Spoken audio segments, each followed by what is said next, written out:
Hello, blessings, blessings, and welcome everyone. Thank you to those of you who have already shared in the chat where you're calling in from. And wow, we got someone all the way from Italy. I love to see it. Beautiful. We got people in Chicago. I'm here in Michigan, Virginia representing. I know we have East Coast and West Coast folks. So if you're just joining us, let us know where you're calling in from and what your intention is for joining us for this Healthy Healing Holiday Summit. I am so excited to introduce you to a wide array of incredible activists, advocates, nutritionists, chefs throughout the day today. And my intention for creating this event, and my name is Brielle Ringer, for those of you who are connecting with me for the first time, I am the event organizer and moderator, facilitator throughout the day. And my intention for creating this session was really to provide a space for people to learn about veganism in a really holistic approach. And so to speak about the ethics and about veganism from a social justice perspective, but then also sharing some recipes of how you can veganize some of your holiday favorites and share with your family, of speaking about the science of plant-based nutrition and the health benefits as well. And so really speaking to it from all different angles to allow you to find your role in this conversation today, whether you are already a current vegan or you are plant curious, maybe you're vegetarian, you're on your journey. I am happy to have you here and joining us. So I want to begin with just a brief grounding. Pretty much anything I facilitate, I like to have space for us to fully arrive, to fully drop into this moment, what's available when we are fully present and connected. And so I invite you, if you feel safe to do so, if it feels comfortable to do so, you can close down the eyes. And if that doesn't feel aligned for you, maybe you just soften your gaze, looking down towards the bridge of your nose, or finding something pleasant to look at in your environment. Grounding your feet, connecting your feet to the floor.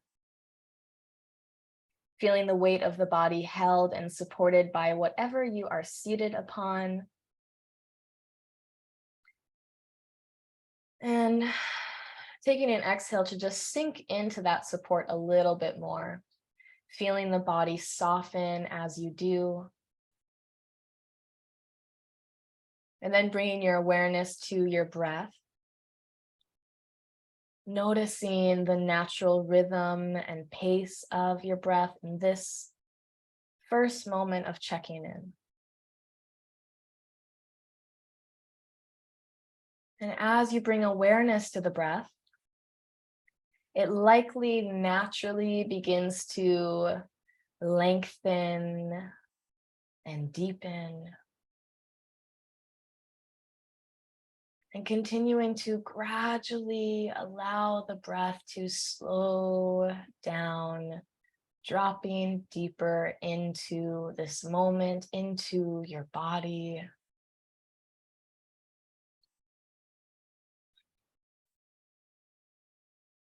Taking a deep inhale in through the nose, filling your belly with air. And exhale. Deep inhale in through the nose, filling the belly with air. And exhale.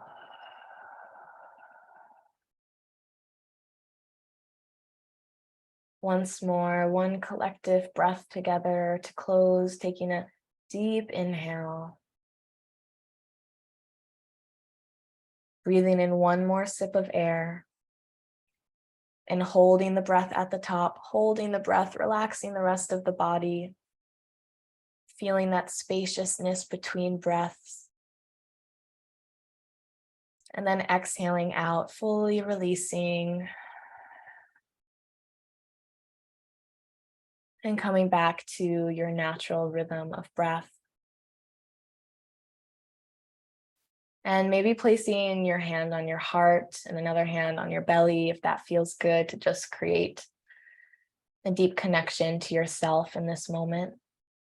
And receive these intentions and affirmations that will be our guiding light through today's Healthy Healing Holiday event.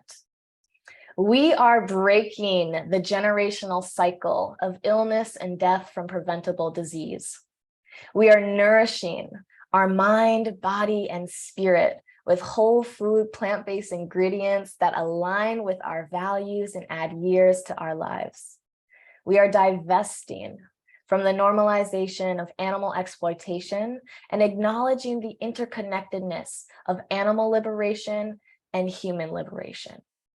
We are showing up, empowering ourselves with tools to cope with holiday stress so that we can show up fully present with our loved ones.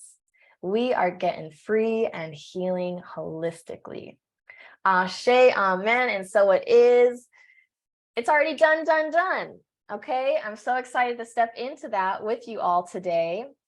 So what to expect from the day? We have a full day, afternoon, whatever time it is where you're calling in from, of festivities. Kicking off with an incredible panel is going to be our first one. I know many of you are here for, some of the existing vegans here to get that decolonial approach, that collective liberationist, social justice approach to veganism. And after that, we are going to have a cooking demo. I'm gonna be in the kitchen whipping up some things for y'all, as well as another guest chef joining us. And then at 1 p.m. Eastern time, we're gonna have an incredible plant-based nutritionist joining to speak about how a plant-based diet can support you with addressing brain fog and fatigue so that you can have greater mental clarity and energy to live your life in your purpose and in your power. Followed up by a breathwork session facilitated by yours truly to, again, cope with holiday stress. So that is our full list of events for today. And as I shared, we're going to be kicking off with a panel. So our panel today is on intersectional veganism, a call for collective liberation. These incredible panelists are going to be speaking about, how veganism is connected to race, racial equity, gender equity, the environment, and really just understanding a more collective liberationist approach to veganism. So let me introduce you to our incredible panelists that we have with you today. So first off, we have, let me find these bios. Okay. We have E.A. Bako, I hope I'm saying that right, and you can correct me if I am not, is a vegan lifestyle creator and influencer originally from Nigeria. She moved to the US as a child, but embraces her dual cultures. She's a graduate of the Ohio State University, where she studied Spanish literature and international business. She's passionate about creating a peaceful world for all beings and approaches her stance of veganism through the lens of collective liberation. So I'm going to add these panelists up here as I introduce them.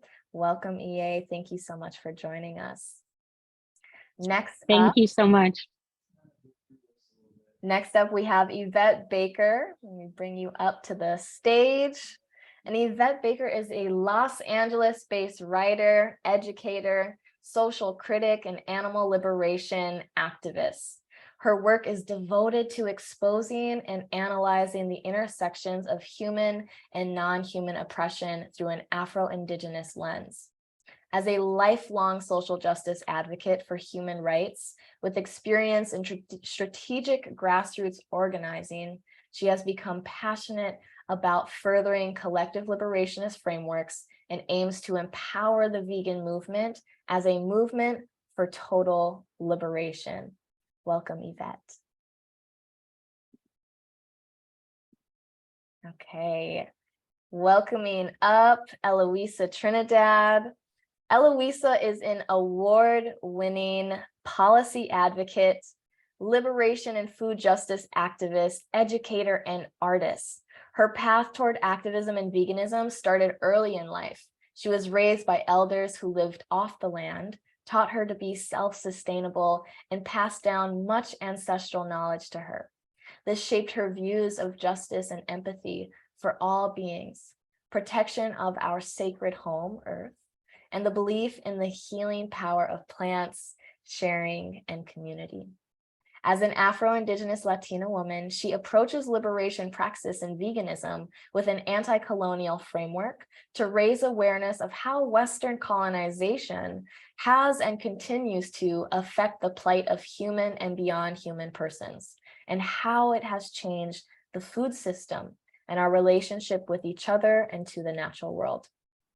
She is the executive director at Chili's on Wheels, where she works to make veganism accessible to communities in need through policy, education, mentorship, and direct food relief. She's also the founder of Vegan Activist Alliance, a systems change-focused, community-driven, anti-specious, anti-colonial organization founded on the belief that all beings have a natural right to their autonomy and to live free from oppression regardless of species. In addition, Eloísa works with various coalitions and organizations as an advisor to develop community-informed strategies and policies to transcend poverty, mitigate climate breakdown, and transform our food system. Wow, y'all are in for a treat, okay? Clearly. Thank you, Brielle. I'm so glad to be here with my favorite ladies, and really grateful for everyone who's also in the audience. So thank you for being in community with me. Yes, thank you all so much for being here. I am so excited for this collection of folks. You know, these are incredible activists, but I also consider them comrades and friends who I've had the pleasure of getting to know over the last year. And I'm so excited to now share them with the rest of all of the folks who are joining us today. And so in our panel today, I'd love for you all to just kick off by sharing a little bit about your vegan story with us. What inspired you to make the switch?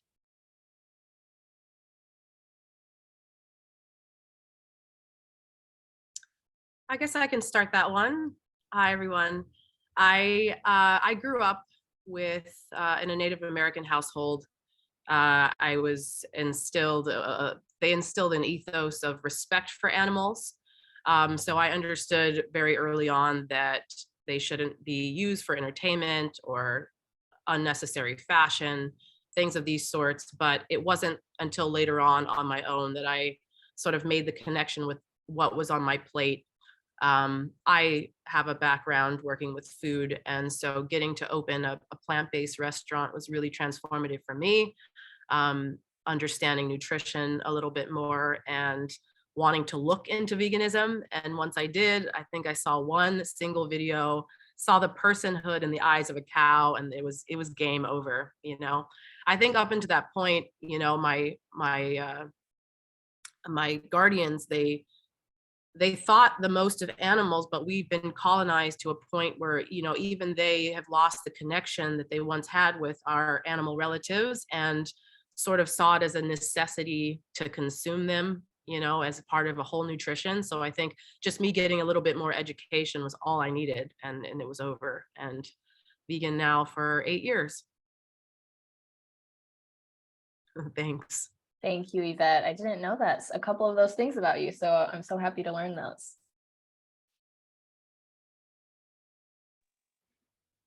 Hi, I'm EA. I'll go next. So my journey started from getting inspired from social media and YouTube by raw vegan influencers.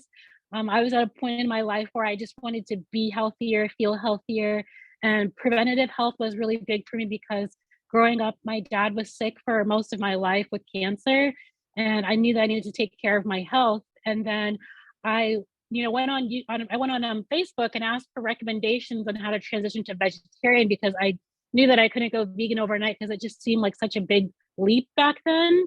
And so, like many people, I went down like the documentary film track and learned about cowspiracy and forks over knives and all of those things.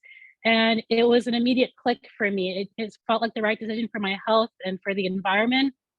And then later on, I found out about the animals through a YouTube video called Dairy is Scary. And I just couldn't imagine myself contributing to the suffering of animals. And so immediately after that, I went vegan. And then it's just been learning more about collective liberation and how I can advocate better since then.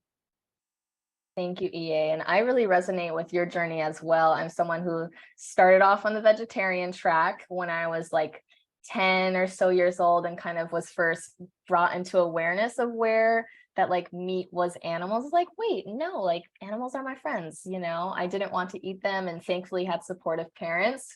And then it wasn't later until in college really being exposed more to veganism and understanding like, oh, this is such a natural next step. But also, you know, the affirmation that I kick off the session with around like the cycle of illness and death from preventable disease in my lineage ends with me is very personal to me, of like having my grandfather struggle with type 2 diabetes and then pass away from a heart attack, and then zooming out and realizing that that was such a common experience, especially in communities of color, especially in the Black community. And just I was like, I know too much about plant-based nutrition and veganism and the power, the healing power of plants that can, you know, help prevent and reverse some of these diseases. And then also the ethics side of it. So yeah, part of hosting things like this is around spreading the awareness of it for other people to understand all of the myriad of benefits and ethical aspect, because I think when people know and have the information, then it feels like such a clear alignment. So thank you for sharing that. And Eloísa, tell us about your vegan journey. Of course. And, you know, just to add to that, Brielle, I think what really stands out to me always in hearing everyone's vegan story is that we all come into it in a different way, right? But what makes us stay is that desire to provide protection and liberation for others and also ourselves. So for me, you know, as you said, I was raised by elders, and that really has had such a huge impact in my life. It has shaped who I am. You know, growing up, growing our own food was always such a central part of, you know, of our community. And I understood that power very early, and I understood that we had land. And although we didn't have a lot, I grew up very, very, in a very simple way, you know, using an outhouse as a bathroom, growing our own food, collecting rainwater, all of those things. And so, and with a really, really strong sense of pride in my background, in my Afro-Indigenous background, and so on. And always had this connection towards animals. I grew up highly plant-based, already pescatarian. And so fish were really sort of the first experience that I had where someone was trying to get away from someone else, right? A beyond human relative trying to get away from a human.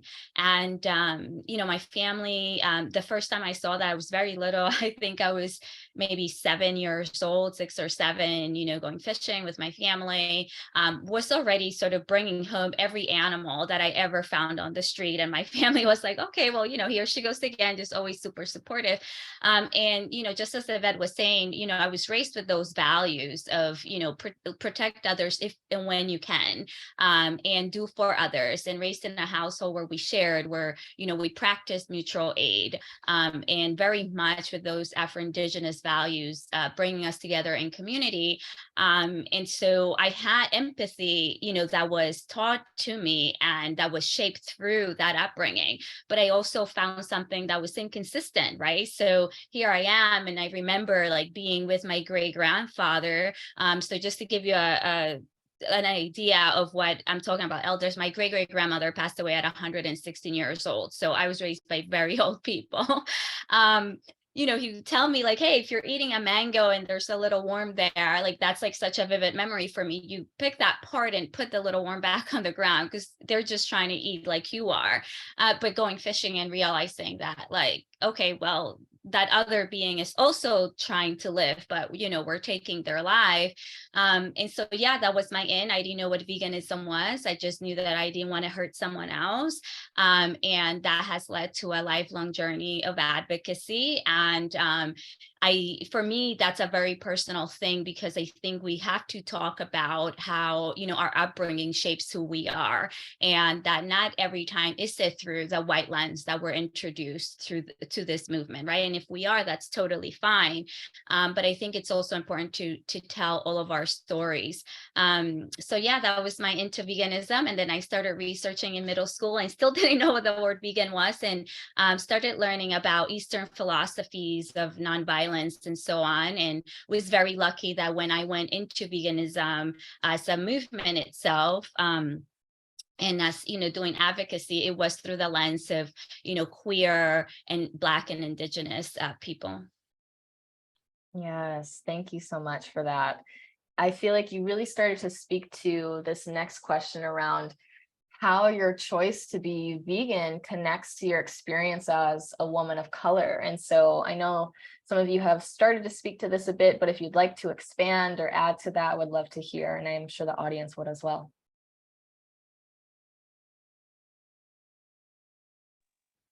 I can take that one. So starting from my background, like I said, I grew up in the United States, but with a Nigerian family. So it's one of those things when you're an immigrant kid, it's like you're in Nigeria when you're at home, but you're in America as soon as you leave the house.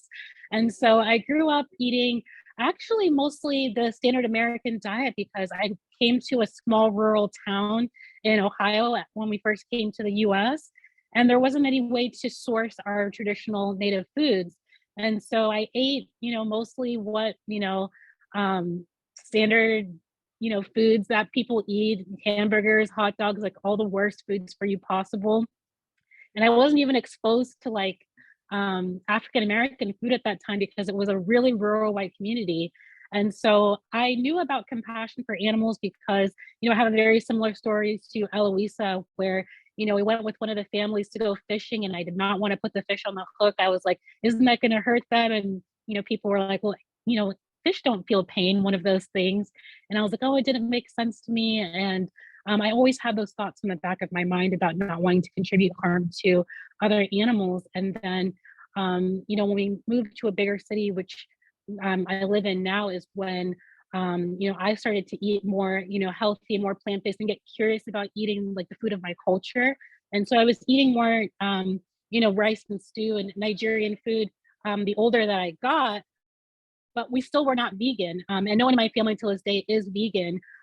But what I found out actually after transitioning to vegan is that in West Africa, eating plant-based is very common. And I even started asking my parents more about it and found out that their traditional foods are mostly plant-based. And so I was like, well, going vegan is in alignment with my ancestors and how they ate. So it just clicked to me that this is the way that I should be eating because it aligns with me and it aligns with, the trajectory of my family. And it's something that I want to pass on to future generations. Yes, thank you for uplifting that. And for anyone who's new to the conversation around veganism, I just want to uplift a really important point that EA made, that animals have the same 5 senses that we do. Animals feel pain. Animals desire peace. They desire to live. And so this misconception, or really, I think it's just something that people say as like a way to, it's like a cognitive dissonance of like, oh no, they don't feel pain, because then they can disconnect themselves from their responsibility of like the harm that they're causing through their choices, and the harm that they're inflicting on another being. But yeah, animals do feel pain. What about for others? Anything that you'd like to add around how your veganism, your choice to be vegan, connects to your experience as a woman of color? Sure. I'd add my experience as a woman of color connects to veganism.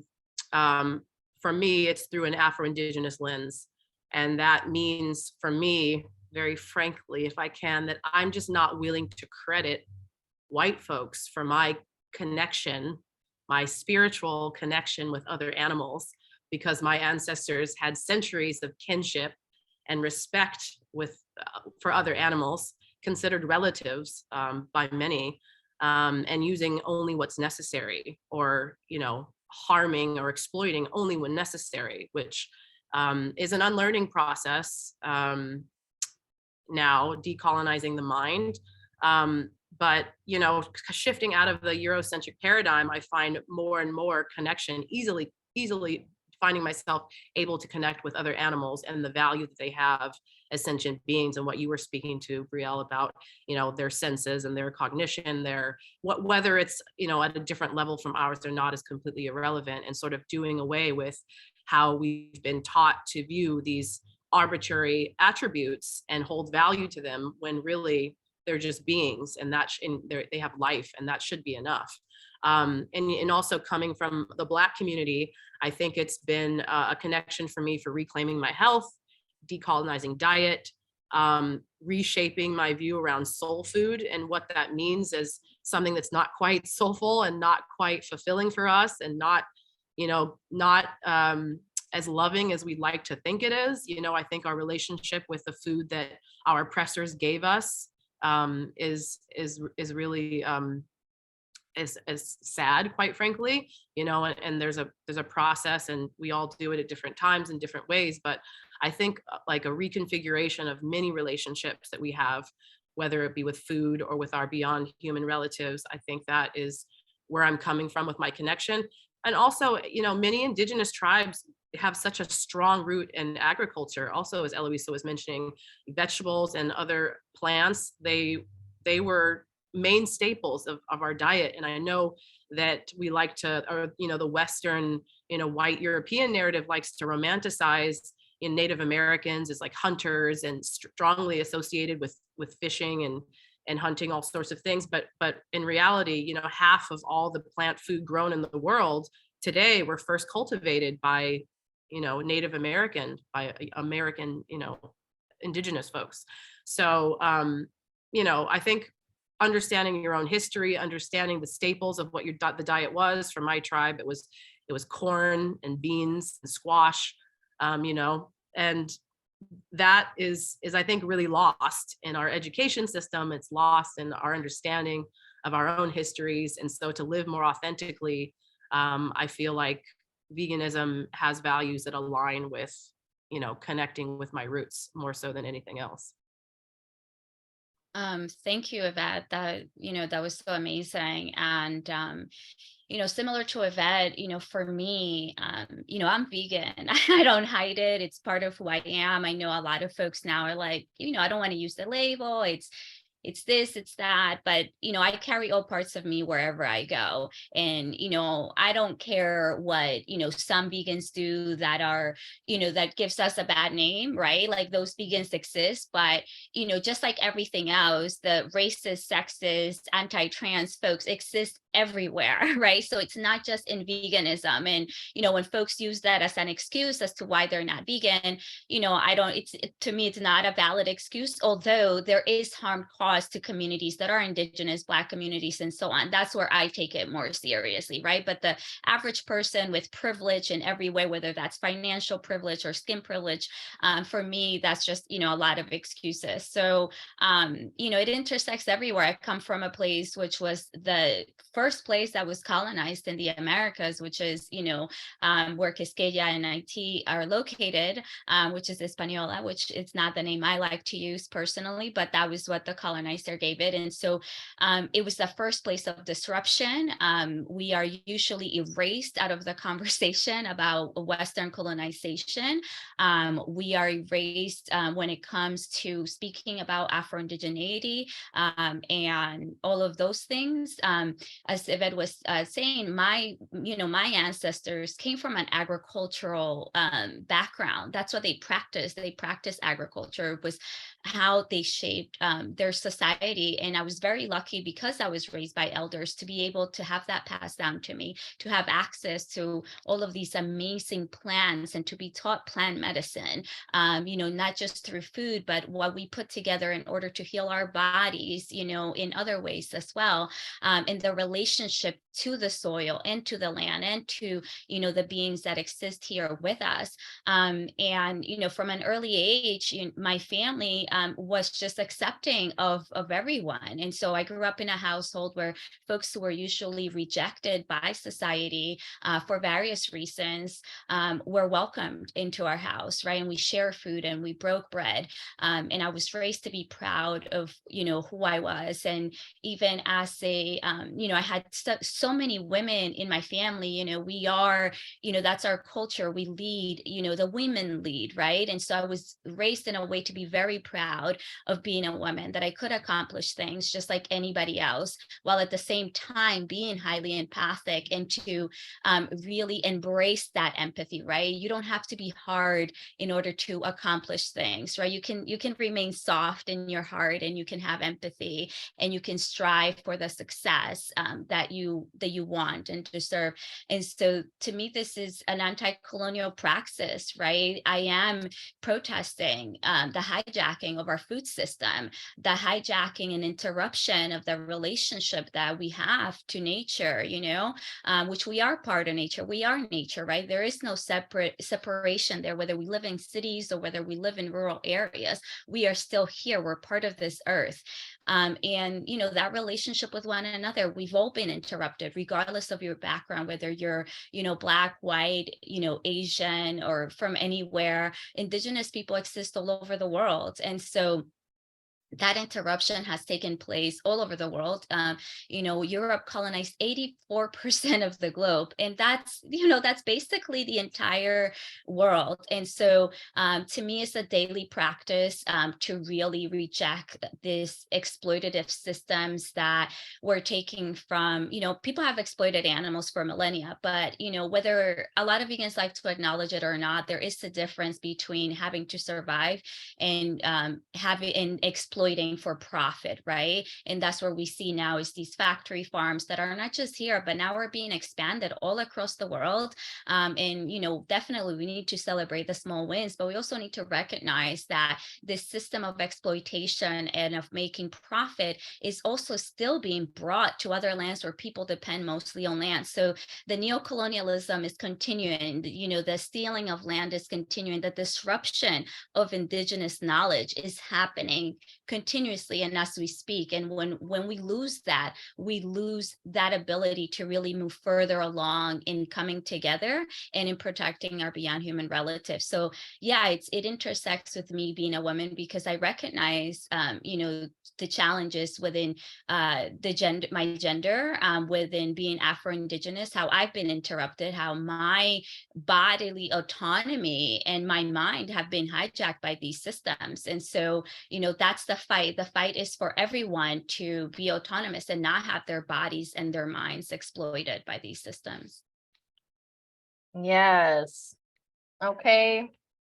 Coming through with the gems, everyone. This is incredible. And it's so important what you all are speaking to, because there really is such a misconception that veganism is like for white, that's a white thing, you know, is a common thing that we will hear in communities of color that haven't been exposed to vegans of color who are taking this very collective liberationist approach. And so this is really important to really share that some of these, like really the roots of veganism can go back to communities in the global South, to indigenous practices where there's long-standing traditions of plant-rich diets, where there's long-standing tradition of connection to the earth and all beings, that this isn't a new concept. Just because the word vegan was coined in the 60s or 70s doesn't, by a white man, doesn't mean that this is, has only been around for that long.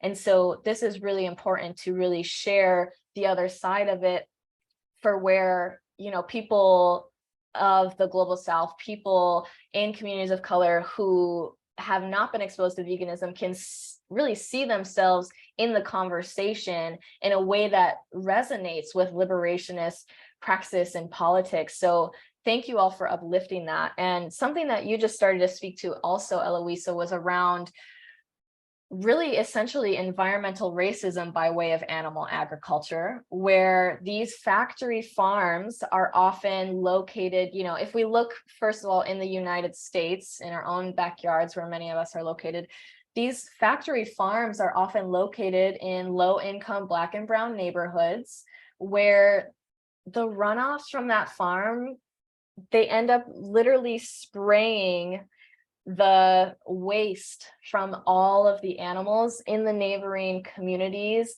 like it impacts the quality of health and well-being of those residents, higher rates of asthma, higher rates of other diseases. And there's a lot of great documentaries about this, but it is really just goes to show that animal agriculture and factory farming really fuels racial disparities, not just in the US, but also globally. If we look at, say, indigenous communities in the Amazon, where so much of the Amazon rainforest is being destroyed by the beef industry coming in and creating space to grow food for animals, to raise and kill animals.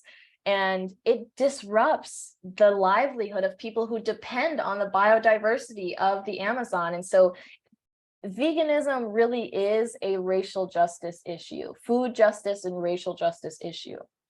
Would anyone else like to speak to, we're kind of getting into this interconnectedness of how veganism connects to gender, the environment, and racial equity. Who would like to jump in and add to that? I'll jump in, and I think, it's also important to make sure that we say that veganism isn't the answer to everything, right? But it's a path. And I think it's a path to include all beings in social justice. And if we want liberation, and if we're fighting for liberation, we shouldn't exclude anyone, because there are different species than we are. I've always thought, even as a child, this is such an absurd thing. Why do I get to be protected in ways and then someone else doesn't, just because they look different than I do, right? Which is something that we can all relate to, because our ancestors went through this, right? The first thought, the first sort of philosophical, internal conflict that, Europeans had when they came over were, are indigenous people human or not, right? This was one of the questions that they had for themselves, was whether or not we actually were human. And then, that carried over to, African people and everything we see today, in the introduction of racialization and race and the caste system, and being really defined by how we look and our skin color, and things that we cannot change, right? And that oppression and othering through that. But just to add to what you were saying about deforestation, there's a lot of industries, right, that cause that, but specific to animal exploitation and animal agriculture, we see it all over Latin America. In Nicaragua, for example, especially during the pandemic, there was so much destruction and so much of land and indigenous land, right, and people being pushed out of their land because for grass-fed beef, right? So in the United States, meat that it comes in from other countries, if it's packed here, they don't have to label the country of origin whatsoever. So you may be getting food from anywhere in the world with whatever human rights violations, destroying indigenous lands. And, then you can feel good about yourself because, oh, I'm eating grass-fed beef. This cow must have been raised in such an amazing way, even though the cow was killed anyhow. And these communities begging for people to not buy this meat, right? And to research where everything is coming from, because a lot of times you don't even know where what you're eating is coming from, because you say made in the USA, that just means, okay, it's packaged here. There is no regulation around that. And so, in Latin America and in other places, being a land protector, a water protector, is really, really high risk. We have some privilege here where we're protected, but it's a death sentence in all parts of Latin America. And regardless of industry, when you're protecting that which sustains us and you're getting in the way of other people's profits, that's what's going to happen, right? You're either going to be silenced in one way or another, or if you're in certain areas, you're going to be killed. And so that's something that a lot of folks, when we talk about that interconnection of environmental racism, of deforestation, they don't really address it, right? They don't address how protecting land and indigenous land from this animal agriculture that we're seeing continue and being expanded is also added to to the entire problem that's existing for indigenous people around the world. And that is actually also increasing food insecurity. So in places where people depend on growing food, if you introduce a system that is dependent on factory farming, number one, you have to think about diseases. And so beyond zoonotic diseases that can lead to pandemics and disrupt the food chain, which we have seen during this pandemic, you're talking about animals being so confined where they get diseases, and even if there isn't a huge outbreak there, it renders them infertile, and so they're not even able to reproduce, right? And so you're increasing food insecurity. So it's a huge issue across the board when it comes to food insecurity, the protection of indigenous lands, and what we depend on, right? Untouched land that we need in order to sustain this planet. So it does interconnect at all those sections. And I think a lot of times people in organizations don't want to speak about it because they don't want their funding compromised. Yes, absolutely. EA or Yvette, would you like to add to that at all? I can add very quickly. So much was covered. So thank you, Eloísa. But to your question about the common thread, the connection between these feminism, racial equality, everything else, the common thread is anti-oppression, and that should mean liberation for everyone if we're being for real about it. Collective liberation, Fannie Lou Hamer, if nobody's free till everybody's free, or paraphrasing. But we should be looking at veganism as a liberation struggle for other animals.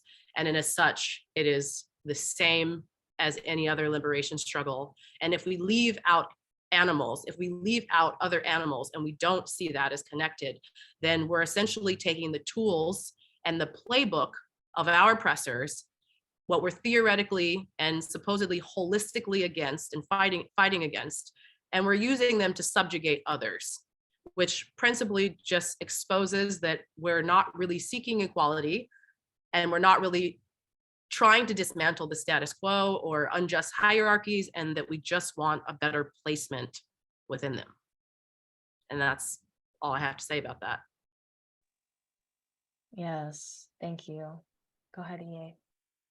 I'll chime in really quickly. The other thing that we need to keep in mind in terms of interconnected oppression is that being vegan does not exempt us from being part of the system and contributing to the issues and the problems that come with capitalism. That vegan capitalism still relies on the same distribution of food and the same colonial structures as animal agriculture. And so we're not just trying to be the morally superior vegans by switching to this lifestyle, but we do have to advocate for justice and equity within the entire food system. And, to touch on points that Eloísa was making, that this is about land and food sovereignty for all people, regardless of, race, religion, gender, the disability, and any type of situation that you may be in. And it disqualifies you from being part of this, major food system that, in some areas you can have fresh fruits and vegetables and the best of everything. And then you could be in another part of, the world or part of the country that all you have access to is, fast food, and you're in a food swamp. Food swamp is different from, a food desert. We're trying to get away from using that term and go to food apartheid, because in a food swamp, you have loads and loads of access to food, but it's not the best quality of food. It's going to be McDonald's, it's going to be Wendy's, it's going to be, Church's Chicken.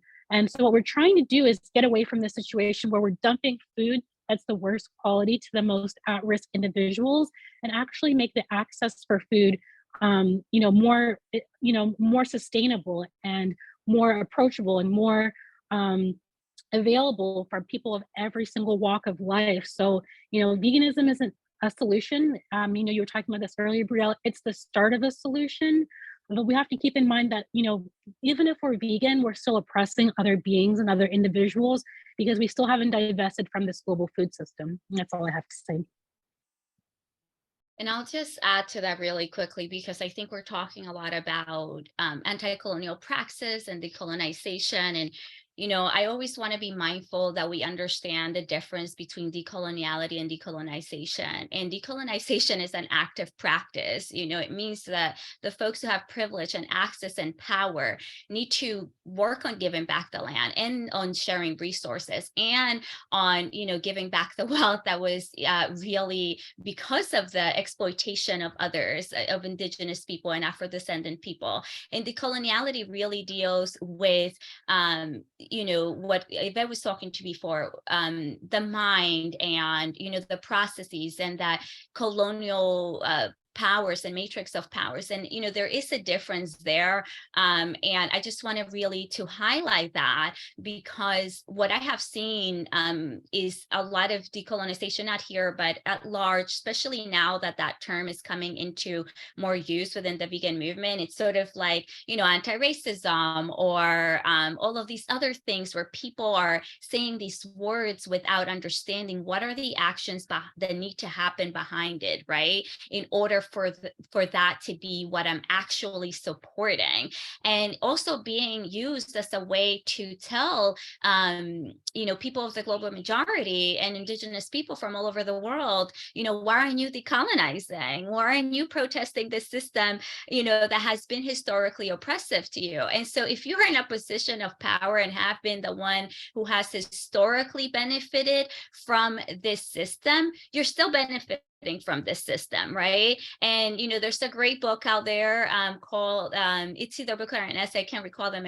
but decolonization is not a metaphor, right? It's not just something that we think about and we're to Yvette's point, and I may disagree, we can't really decolonize our food. We have to actually actively decolonize the entire food system. We have to literally destroy what's going on in order to rebuild. We have to completely dismantle it, and it is an active practice. But what we have seen throughout the world, even when decolonization happens and land is giving back, people are still being very much shaped by the colonial structures and powers and processes, right? So that's when decoloniality comes in and says, well, now we have everything back. How do we move forward without that internalized colonialism? How do we work on getting rid of these thoughts that have shaped who we are, that have detribalized us, right? Interruption of knowledge and detribalization has been such a tool as from Western colonization and all colonizations that have happened throughout the world, where you are pushed to working on behalf of that colonial state. So when we talk about the brainwashing that is done, to people who, think that they have a choice, right? That they're choosing to eat animals, but they're being told every day, eat animals, you need protein or whatever. If you go beyond that, the detribalization says, your culture doesn't serve that colonial state. So there's an active practice there to interrupt culture. So if you look around the world, when you look at conflicts, one of the first things that folks do is they'll destroy libraries and museums, because once you have that interruption, it's much easier to control people. It's much easier to instill your values upon them. And so that's what has happened to a lot of our people, is that detribalization. And not just to indigenous people and brown and Black people, but even if you look at folks who call themselves white now, Italians, Germans, they were all separate ethnicities before, right? But in order to attain power, it just became white. Now we're white, and now we're more. And now we have this identity that makes everybody else an other, right? And so in a way, there's detribalization there too. So I just wanted to clarify that, because, decolonization is active and everybody has to participate in order for it to happen. Yes, thank you for uplifting that. And anonymous question that we received from someone, and I'd love maybe one person to speak to this question. This is more like vegan and animal advocacy movement specific, and then we'll start to close out and wrap up with some final thoughts and visions for collective liberation. And so the question from someone in the audience was, I think many of us from marginalized communities instantly and naturally get the importance of avoiding a single issue approach and looking at intersectionality. But this topic could be very hard to get for many white folks or people with a lot of privilege. Unfortunately, these tend to be the same people who have power in the movement, What do we do?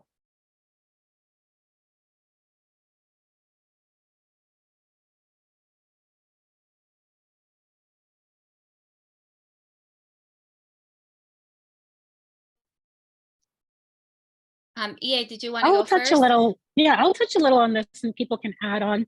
I mean, the first thing you got to do is the fact that I don't think that there's a way currently to educate people who are in positions of power to understand what they need to do in order to support communities of color and marginalized communities enough to the point where it makes a big enough impact for them to actually do it. They definitely take strides, but I think like the first thing we need to do is empower our community, because we need to understand that we need to come together first and foremost as people of the global majority and learn where we came from and what our plant-based roots are. And we need to, develop our own system and structure of power. And what holds a lot of movements back is like, we got to reach out to the white people. We got to reach out to the people with money. We got to reach out to people with power. Like, yes, they can give us money to support what we're doing, but we have to work on the grassroots movement first and get our own people to be in alignment to give us more power. And then from what we're doing, they will start to learn about ways that they could be more supportive to our movement. Or, I mean, there's enough people of the global majority to really change society. I mean, let's think about that first. I mean, it's called the global majority for a reason. It's because we are large and we do have the power. It's the fact that we're all divided and separated, that it's not being, fully utilized in the max capacity. So I think instead of thinking like, how do we educate white folks? How do we educate rich and privileged folks? Educate ourselves first, and let's go from there. Thank you. Yeah, that was great. And yeah, I'll give you just a actual example. Vegan Activist Alliance started because I was just fed up with what's going on with the movement, and a group of us were. And I don't have the time or the energy to educate willfully ignorant people. If you want to be willfully ignorant on whatever subject, whether that means that you don't believe in collective liberation, whether that means that you think that animals should be oppressed because you have a desire to taste their bodies, there's a lot of work to do. And we have a ton of work to do, right? Not only are we doing the work of working towards animal liberation and protecting our beyond human relatives, but the work that still has to be done in order for us to be free, right? As women, Black women, as Indigenous women. And I would just like to say that, right? Point out just how indigeneity looks right here in this room, because I think people have a misconception that it looks a certain way, but Indigenous people all look different from around the world. And we're not going to dismantle this system by thinking that the same folks who have built this system are going to help us do that. That's just unrealistic.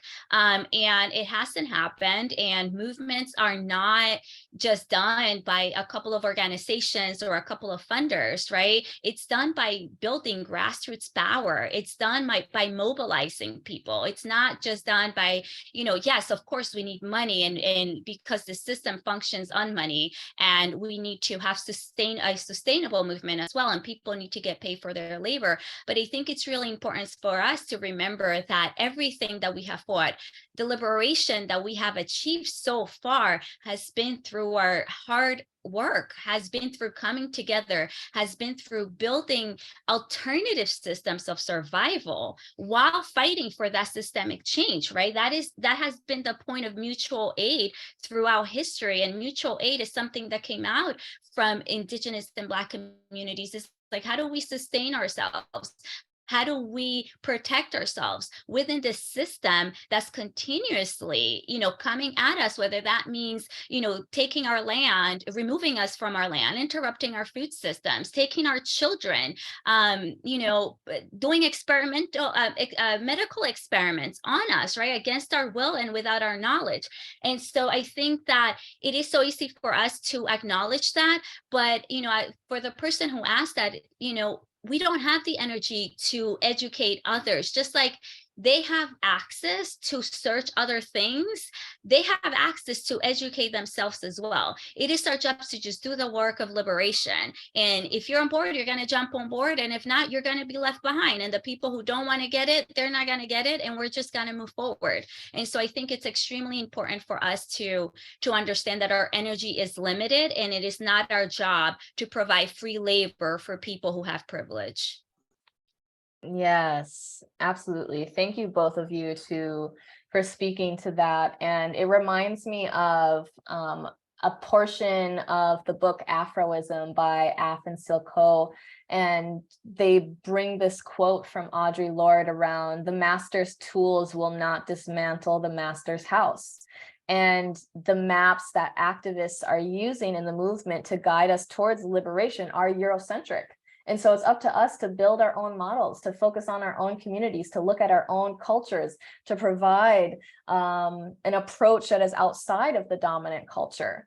And so I am just so grateful for the work of people of the global majority, Black, Brown, Indigenous folks who are in animal advocacy and doing it in their own unique, culturally relevant way. And if you are interested in learning more about that, work that I do outside of this as well is the director of the Global Majority Caucus at Apex Advocacy. And it's a community, global community of over 250 activists and advocates who are doing work like this, and you should know about. So reach out if that's of interest. I'll share some info in the chat. And so coming to our closing points, you know, we've really outlined a beautiful picture and some important points of how, you know, veganism is not necessarily cruelty-free, and white capitalist veganism will not save us. And so I want us to think about, well, what, you know, the master's tools won't dismantle the master's house. Like, what's the path and the vision towards collective liberation? And so I'm curious about if you can share a little peek into your vision for collective liberation. And I invite you to do this saying it in the present tense. This is called proclaiming prophecy in the present tense. It draws from Black liberation practices. You know, Harriet Tubman was one who said, my people are free, not my people will get free, my people are free in the midst of chattel slavery. And so that is a powerful proclamation of prophecy in the present tense. And I want us to weave together our visions for collective liberation, proclaiming it in the present tense as if it is already done, to close us out. Okay, that's a challenge. Present tense. Yep. Then I'll take a stab. So we have much more empathy. That is at the root of our ethos and society. We are willing to listen to the plight of others and willing to live in solidarity as allies. We are no longer desensitized to the suffering of others. We are not willing to shield our gaze away from suffering. We realize that we can prevent so much unnecessary suffering, whether or not we are privy to the ways that our liberation is bound to one another. We care about one another and we are moved by one another, regardless.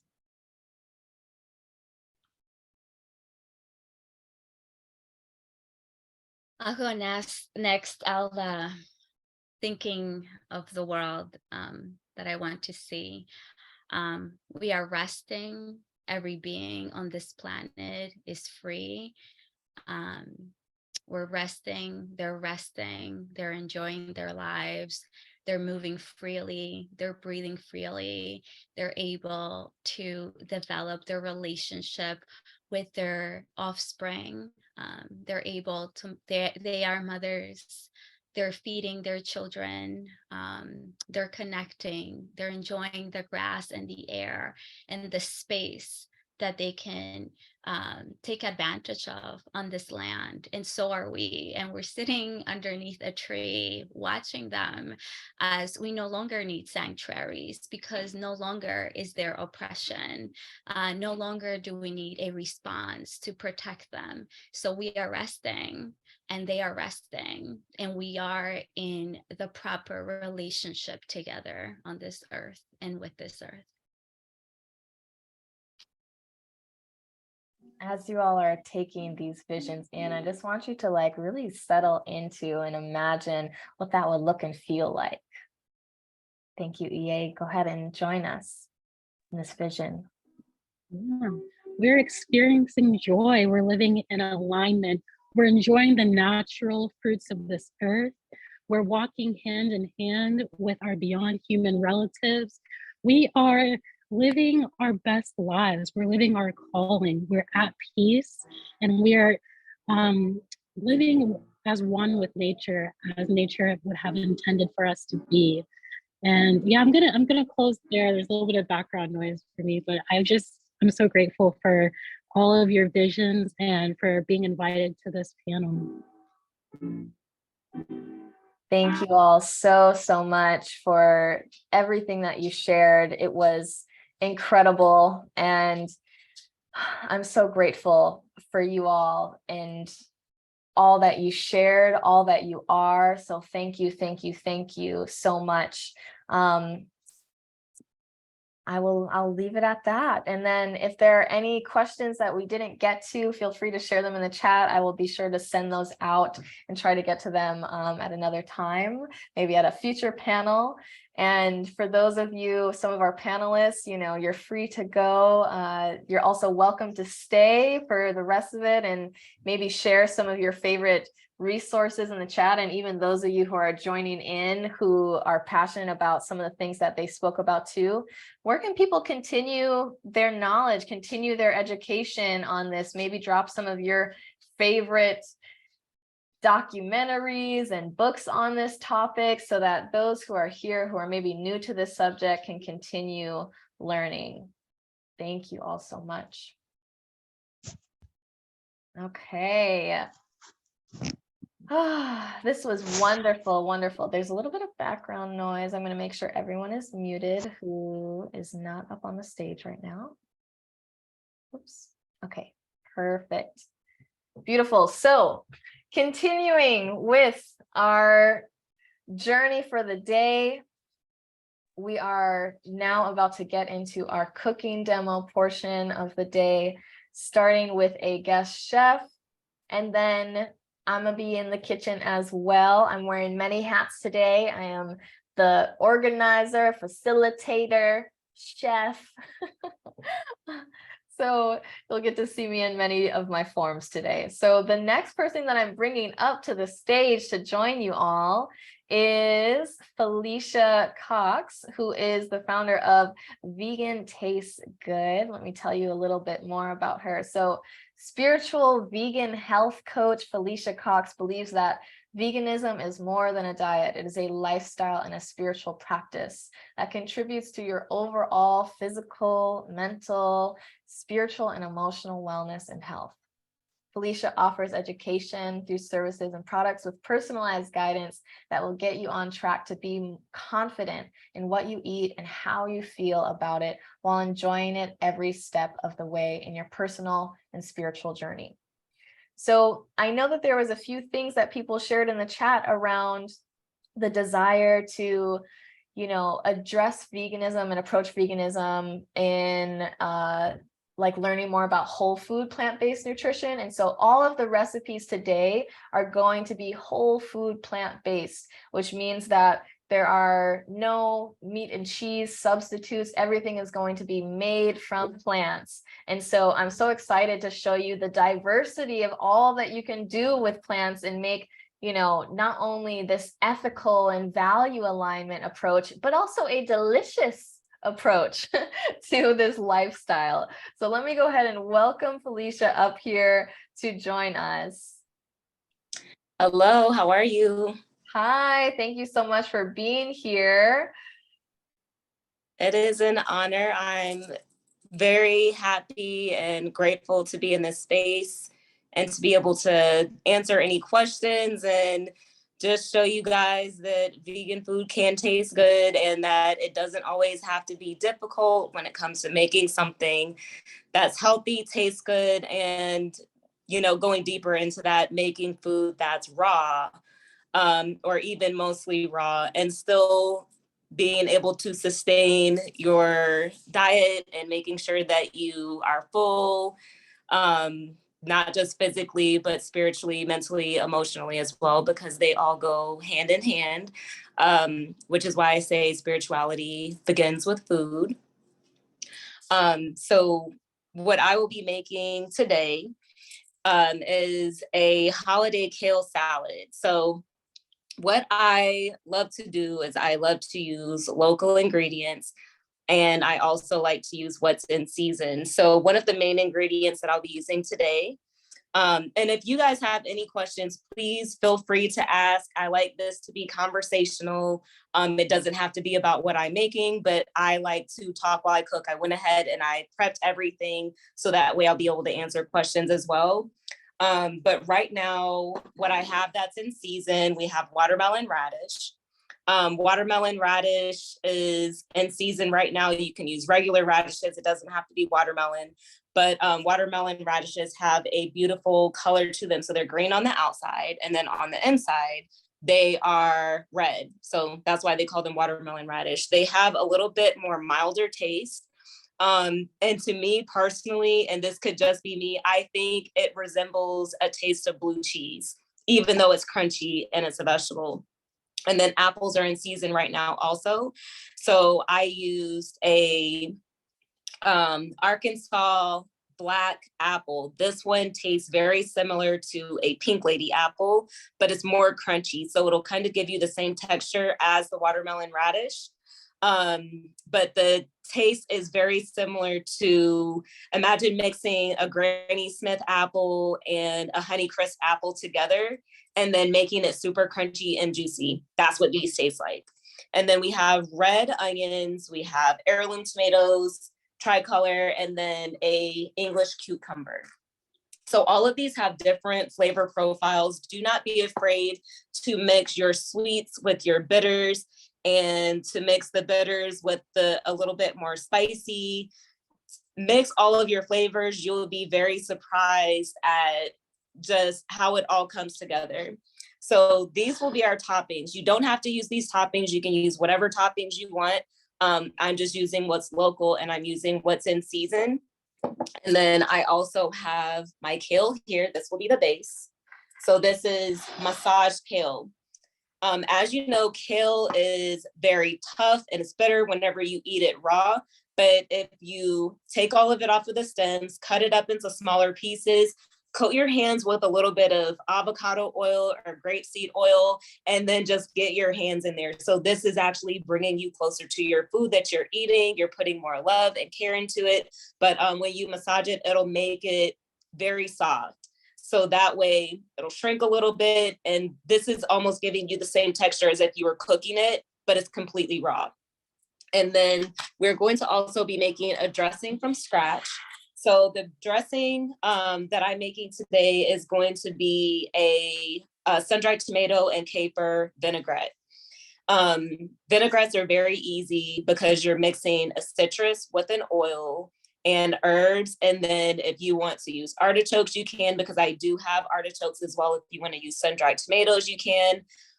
If you want to just keep it light and just stick to the herbs, that's great too. But I'm going to be using cilantro. I'm going to be using lemon.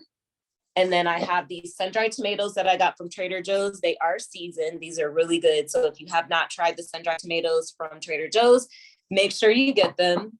And then I have some organic capers. So we're going to use the capers, and we're going to use a little bit of the liquid, the brine that it's in, as well to contribute to the vinaigrette. And we're going to add just a little bit of agave. And for my favorite ingredient that will bring this entire salad together are these grilled artichokes. So these grilled artichokes, they sell these at Trader Joe's. And I'm just going to take this out because I already opened it a little bit. But right here. So they're tapas style. You can eat them straight from here without any seasoning. They are marinated. They're lightly salted, and they just sit in oil. And the texture for this is very meaty. So when I say meaty, I'm speaking in vegan terms. I'm not speaking on behalf of it actually tasting like meat. But if you're looking for something that has, kind of a grilled chicken type of vibe, then this is what you're going to get. So I'll just pull one out so you can see what they look like. And it actually does kind of look like chicken a little bit, like little pieces of grilled chicken. But this is the grilled artichoke. All right. And then for the seasonings that I'm going to use, because yes, you can season your salad. Salads are not just always raw veggies and then greens. We're going to use kelp seasoning. Kelp seasoning is a great alternative to salt, and you will have iodine as well as iron and other nutrients that you get directly from it that you wouldn't be able to get just from salt. I do have a little bit of pink Himalayan sea salt, and if you don't have kelp, you can cut up pieces of seaweed and throw it in it as well. It gives it a nice taste. And then we have hemp seeds. So for everyone asking, vegans, where do you get your protein? Protein is in everything. Protein is in this kale. Protein is in the hemp seeds. Protein is inside of this avocado that I'm going to put on top also. And then I also have some sweet and spicy pecans. So other good nuts that you can use that kind of give your salad a nice taste would be pecans. You could use raw walnuts. You could use sunflower seeds. You could use sliced almonds.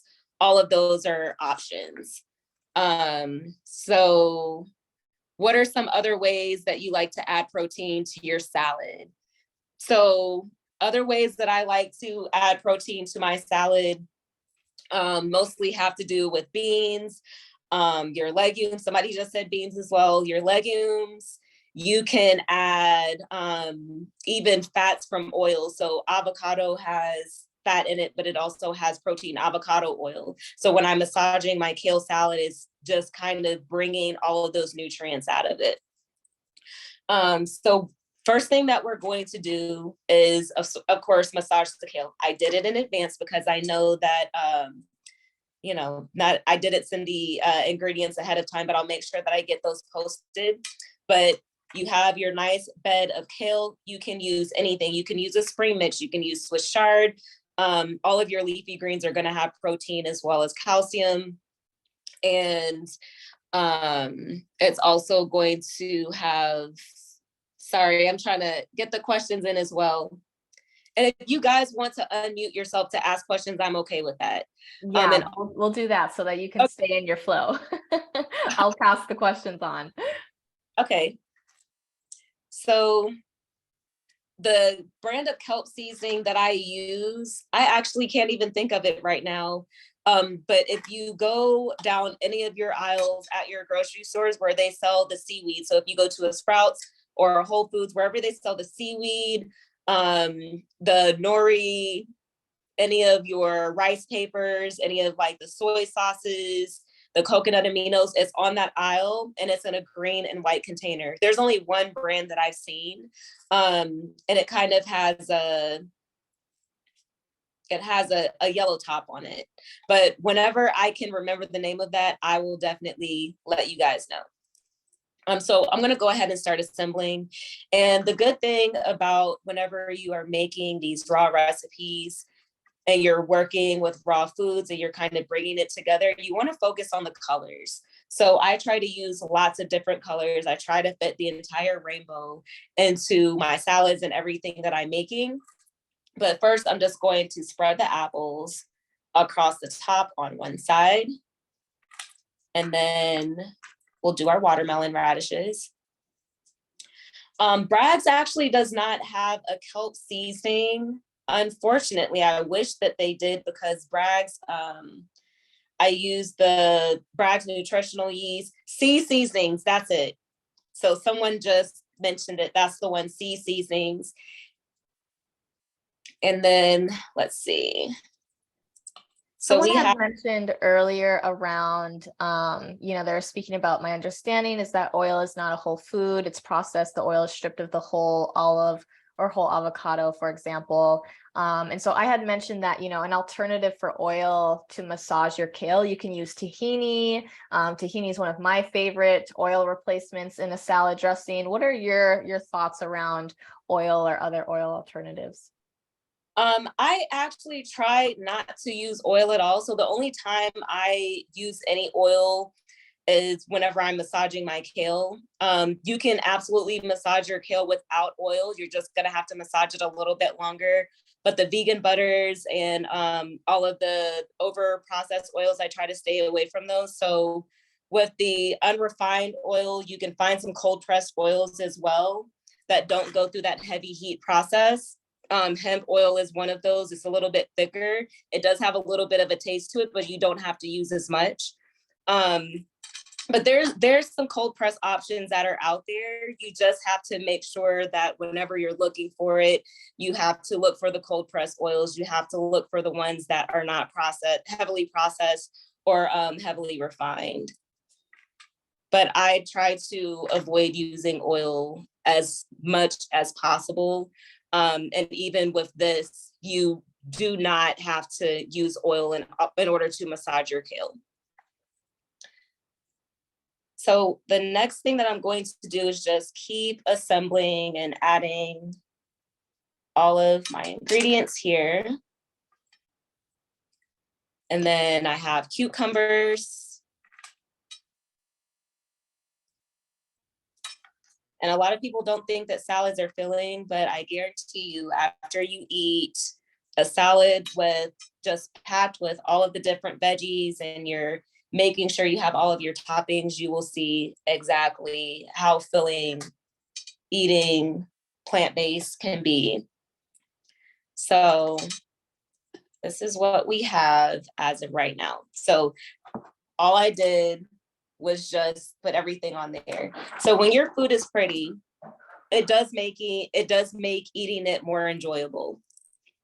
I have always been one of those people ever since I was little, where whenever I'm eating, I like to focus on my plating. It makes me want to take my time whenever I'm eating my food. It makes it more enjoyable because a lot of us, whenever we're hungry, we just scarf down our food, which is horrible for digestion. You want to make sure that you're eating your food slowly, so that way you're breaking it down before it even gets to that digestive process, which also helps with your gut health. Someone said I missed part earlier. I'm sorry, I'm just trying to go back to this chat here. I missed the part earlier. What are those purple things that look like small watermelon slices? So these are watermelon radishes. So watermelon radishes, they're in season right now. And they're just like regular radishes, but they're a little bit more milder. So they're not as spicy. If you think radishes are spicy, they're not as spicy as the other ones that you may be used to. All right, so next what we're going to do after we have our toppings, you can always put your seasonings on before you put the toppings on. I like to put it after, so that way all of my veggies and my fruits are coated. And I'm going to first sprinkle the kelp seasoning just across everything. And I love the taste of seaweed. I love the taste of nori. So I add a generous amount, but it all depends on you and what it is that you like. All right. So then after that, I'm going to add just a little bit of pink Himalayan sea salt.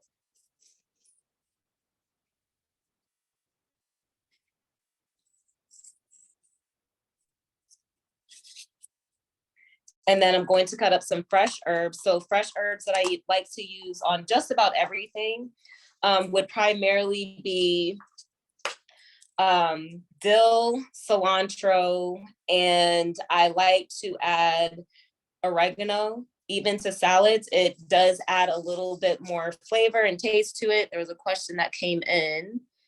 Someone asked, any other tips for mindful eating? Slowing down is so hard for me. So the best way to slow down whenever you're eating is to enjoy your food while you're making it. Whenever you're cooking, and you'll see, like I have some veggies that I didn't even put on the salad that's kind of left over. When you're prepping your food, allow yourself to taste each and every one of the flavors separately. So that way, when it all comes together, then you'll be able you want to slow down because you'll want to taste each and every flavor profile from all of the vegetables that you're using. When you're snacking or, eating your vegetables as you're cooking or as you're prepping, then you're also feeding your body, you're feeding that hunger that you have. So when it does come time, you know how people say by the time they're done cooking, they don't even want to eat anymore. Make sure that you're cooking your own food. When you go out to eat, you have that instant gratification. You don't have to work for the food that you're cooking. So cooking at home and making sure that you're actually using fresh ingredients, all of that helps with slowing down. Chewing slower helps with slowing down. Listening to music while you are eating also helps you slow down. And kind of going through that process. So go ahead. I'm sorry. I'd love to add some tips in here as well around the mindful eating tip. Something as simple as taking a deep breath before you eat your meal, because even if, let's say, you prepped your meal before you go to work or school or something, I think a lot of us are in a habit of like moving through life rushing so much, and then we sit down and we scarf down our food in between meetings or in between calls or while we're still trying to answer emails.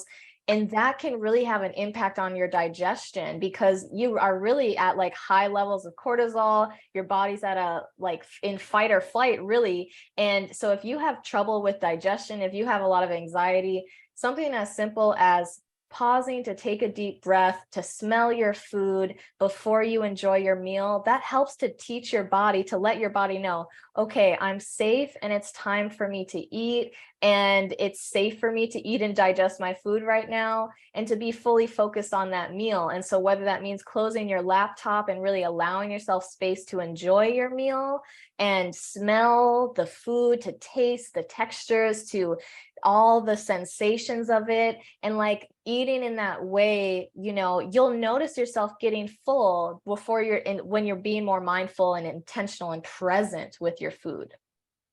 Absolutely. Absolutely.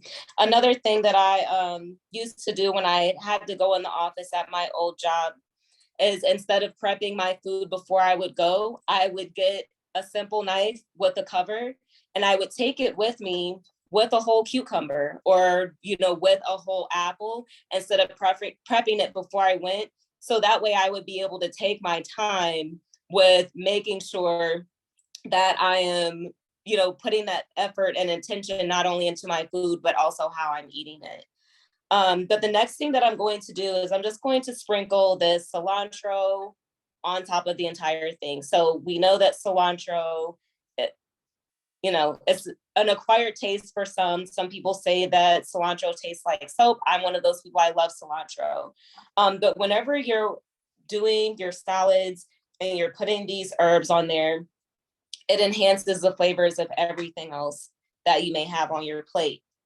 And then I'm just going to get my blender here. So with dressings, they can be very simple. All you have to do is just mix your citrus. You can use water. You can use, if you're not using oils, you can use tahini. I use tahini as a base in just about every single salad dressing that I typically make.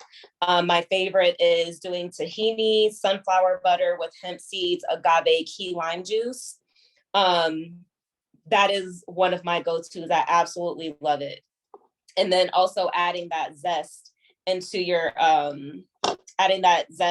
your dressings as well helps. But fresh herbs, a little bit of citrus is really all you need for a salad. And then you can bring out those flavor profiles by adding a little bit of something sweet. If you want to add dates, the liquid aminos is excellent. So I'm actually going to put some of this lemon juice, and you can use key limes as well. I love using key limes on my salads, but I'm just going to sprinkle this on top. And then I think I'm going to go ahead and cut up my avocado and add that on here.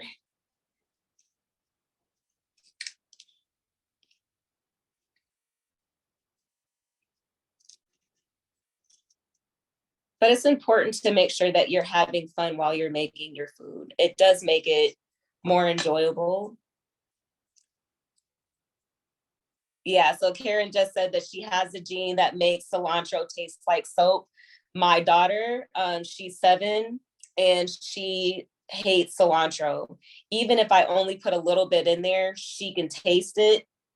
So I always, make sure I add the cilantro last whenever it comes to her.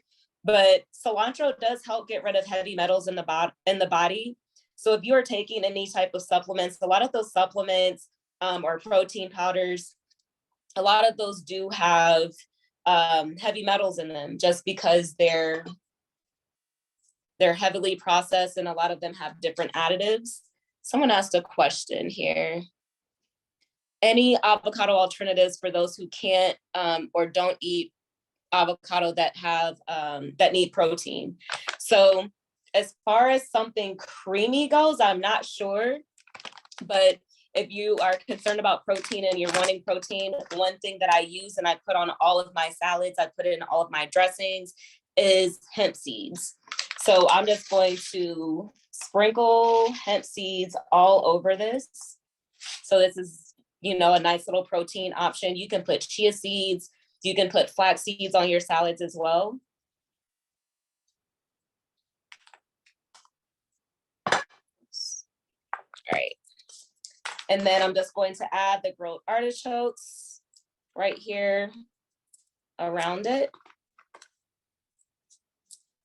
And then I'll show you guys the finished.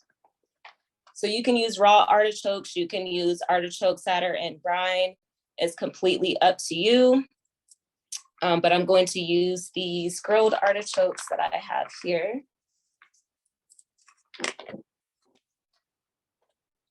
And then I also have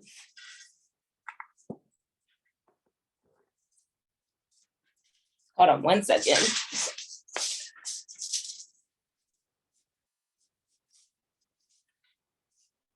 All right, sorry. And then I have sun-dried tomatoes. Sun-dried tomatoes are really easy to make at home. Just keep in mind that all you need are cherry tomatoes, cherry or grape tomatoes. And then all you have to do is cut them in half, gut the seeds out, and put them in a dehydrator or put them in the oven on like 200 degrees, sprinkle a little bit of salt, and that will bring all of the moisture out of it. All right. So I just happened to buy mine, but I usually make my own sun-dried tomatoes inside of my food dehydrator. All right. And then for the dressing, I'm just going to add the lemon juice, a little bit of agave,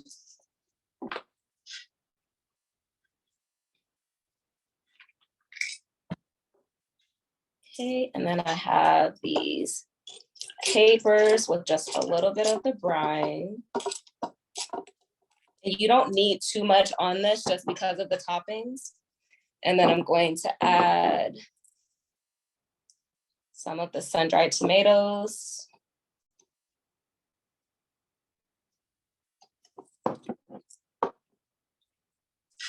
So I usually store the sun-dried tomatoes in a mason jar, and you can put them in a cold pressed oil, or you can just keep them inside of a Ziploc bag and put them in the cabinet, because whenever they're dehydrated and you've taken all of the moisture out of it, you're able to have it on the shelf for a little bit of time.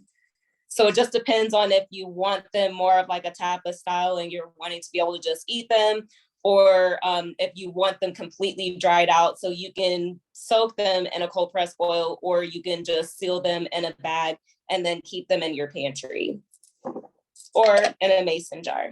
All right, so I am going to add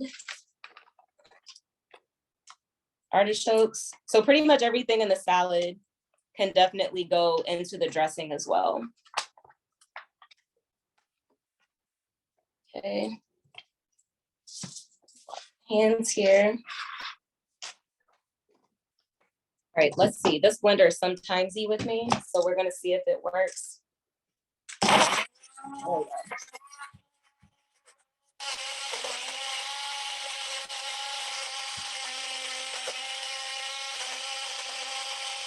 And then another thing you can use is coconut cream.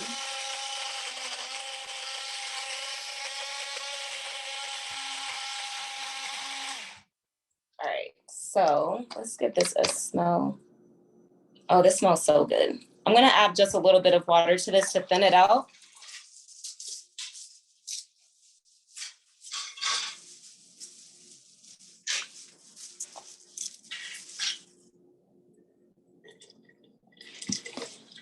And I'm just using spring water. I'm gonna add some hemp seeds as well.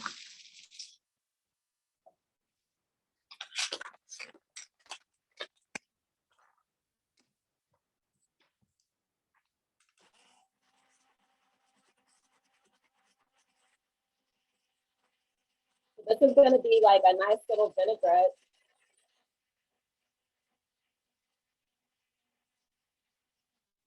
And then I'm just gonna pour this on top.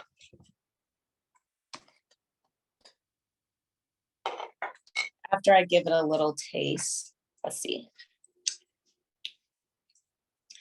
Very simple and easy.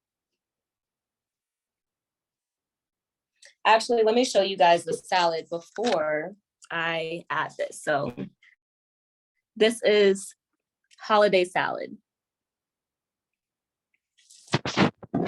It's so beautiful and colorful. So I love making sure that I have all of the colors whenever I'm making my salads. I like to have different textures going back between crunchy and soft, and then going between savory and sweet. But you can make a salad with whatever it is that you have at home. And let's see. Someone said I have an aversion to avocados. Back in the day, until my sister made some guacamole from scratch, I fell in love with avocado, which led me to figure out how to develop a taste for cilantro. And you know what? I can't even be mad at you there, because I used to hate avocados until I had guacamole for the first time. And my first time having guacamole when I was younger was the same time that I had cilantro. So that's where I fell in love with cilantro. I just know that some people, it's an actual trait that they can have. So another thing that you can do to add to your salad is adding nuts. So sunflower seeds, you can add raw pecans, walnuts. I'm going to add pecans just to give it another little bit of a taste, but that's it, you guys. How long will dried tomatoes be shelf stable in a Ziploc bag or mason jar? I do not keep mine any more than 2 weeks. And 2 weeks is kind of pushing it. So I would say about 7 days, 7 to 14 days. It really just depends on how much of that moisture you're getting out of your, how much moisture you're getting out of the sun-dried tomatoes. So if you're making sure that you're getting all of the seeds and the guts out of it before you dehydrate it, and you're making sure that whenever you hold it, it kind of has like a jerky type of texture, then it should be good up to 14 days. But if you like yours a little bit softer and you want to have that chew to it, then I will say 7 days. But I always store mine in the refrigerator just to be on the safe side. Whenever I'm ready to use them, I just set them out on the counter and I let them get to room temp, so that way they'll soften up a little bit. So that's an option that you can use as well. But this is the salad.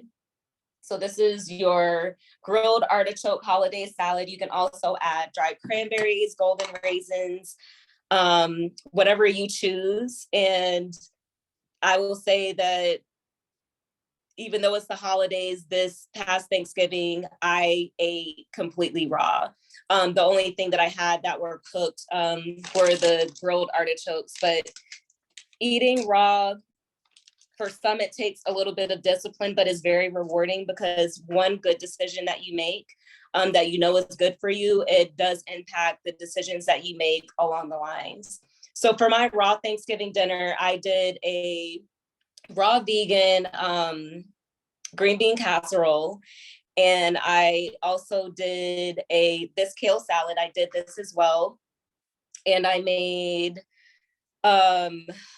different types of salads. Basically, it was a bunch of salads, except for the green bean casserole. Everyone loved that, but it was very simple. You just get different types of mushrooms, you blend it up with coconut, and then you season it with a little bit of pink Himalayan sea salt. You add some coconut aminos in there just to give it that that mushroom gravy type of taste.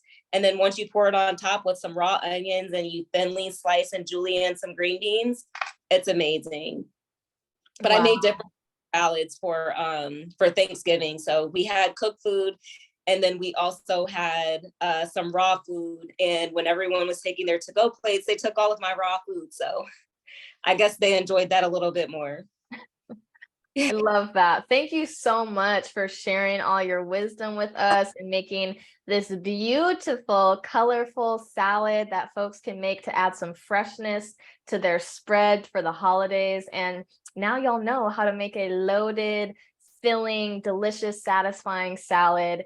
And I'm so, so grateful. And y'all, it's Felicia's birthday weekend, so she has to run to go enjoy some birthday festivities. So let's just send her some birthday love for joining us and taking time out of her celebration weekend to be here with us, sharing that knowledge and sharing just her vibrancy. Like, you're such a beautiful, vibrant person. Thank you for sharing that with us today. Thank you. Thank you. I appreciate it. We're about to eat this salad really quick and then head out the door. All right. Have a good one. Enjoy your celebrations. Bye, Felicia. Bye. Wow. I can't wait to make that salad. Yes, y'all.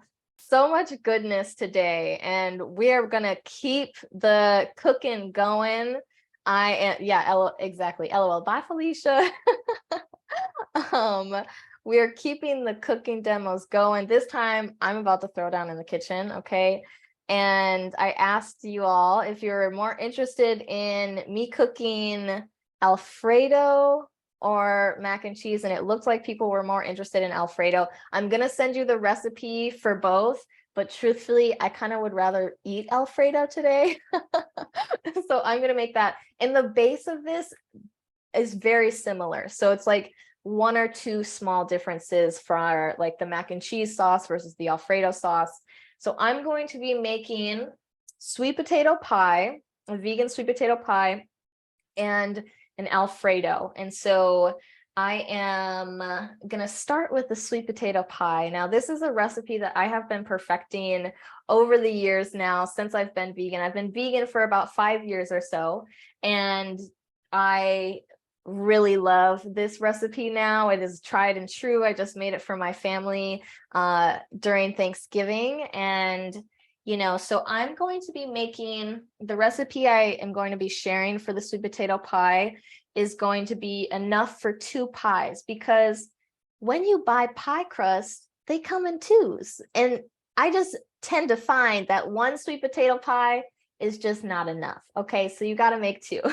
So the recipe I have is enough for 2 sweet potato pies. Yeah, you feel me, Chandra. Okay, so it's a very simple recipe, and I'm going to be sending it out after.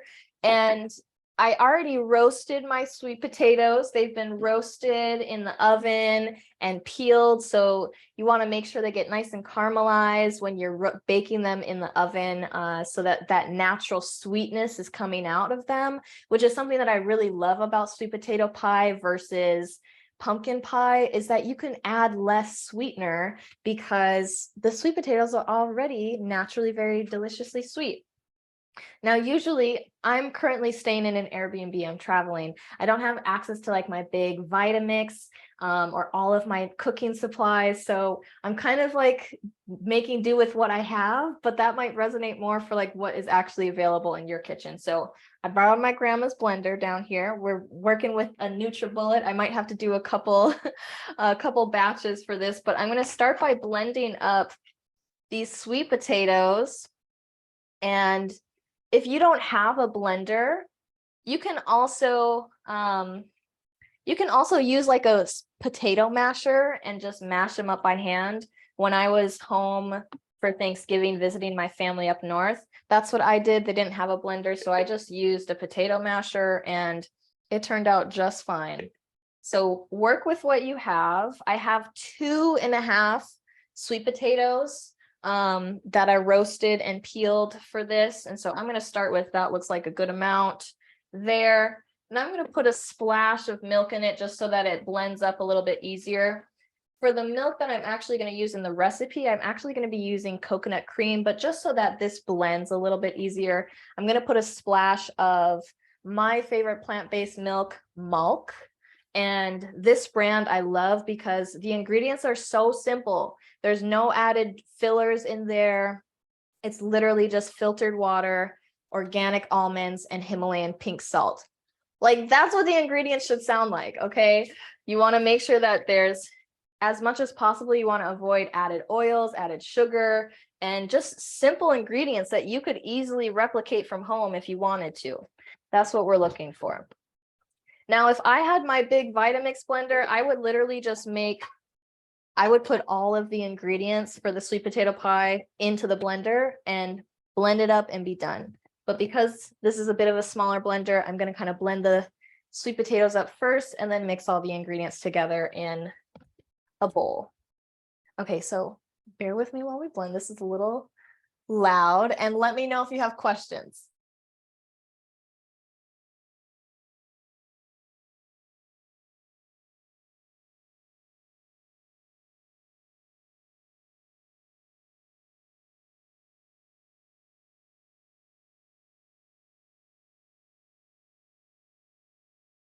Need a little bit more liquid. With some of these different blenders, like this one in particular, it's strong. Oh, hello from Sweet Pea, who wants to join our cooking demo, barking in the background. Some of these blenders, like, you need to have a little bit of milk to be able to blend them up.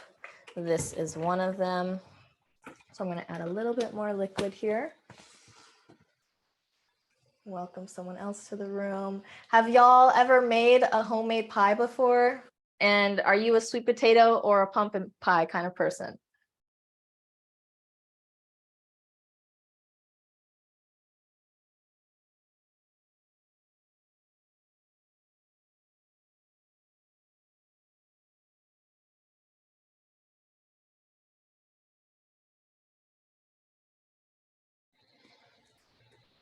Beautiful. Where can you find the coconut milk? So the coconut milk that I use is a can of coconut cream. And I'll show you what it looks like. I've been able to find this at any grocery store. So this is what I use, can of coconut cream. This blender is giving me a hard time, so I'm going to do some hand mashing for this as well. But we're going to get these in here. The ingredients are actually really simple. It's literally just the mashed sweet potatoes, some pumpkin pie seasoning, a little dash of vanilla, and arrowroot. And then I'm not one to make my own pie crust. I think baking a pie is already enough. And so I have my pre-made gluten-free vegan pie crust, and that we will pour the filling into in just a moment.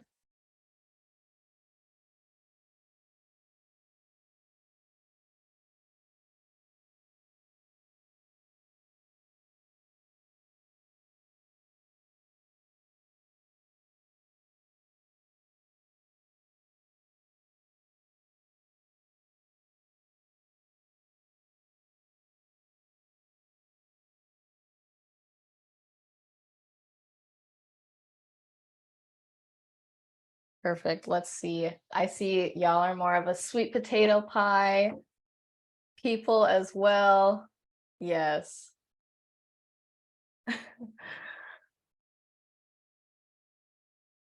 Any other favorite vegan pies? I mean, I really love to make fruit pies. I love to make pies that already have natural sweetness. And so if I make, let's say, a pumpkin pie or like a apple pie and use some nice local apples that have a lot of natural sweetness to them, like, that's a great option for me. What about you all? What are some of your favorite pies to make? Let us know, or if you haven't made a lot of pies, you can let us know your favorite pies to eat as well. So a blender for me is really a staple in the kitchen. I'm using it for this pie. I'm going to be using it when I make our tofu Alfredo sauce. And okay, there's a little bit of This second batch is a lot more smooth and silky than our first batch, but it's all evening out nicely. So again, I'm not in my own kitchen. I don't have a proper mixing bowl, but use what you have. I have a tray. So we have our mashed sweet potatoes are in there. Now I'm going to add a can of coconut cream, and I'm going to blend this up a little bit as well, because sometimes this has some like chunks going on in it. That's a little bit difficult to do by hand. Let's see if we can accomplish this pies all together. And there we go. Beautiful. So I love using coconut, cans of coconut. I use it when I'm making curries, making pies. If I'm baking like banana bread or things like that, a can of sweet potato is my go-to. So I'm going to blend up the coconut cream. Ooh, cheesecake, but you can't find one without added sugar. You could make one at home and use dates as a sweetener. All right, let's blend this up.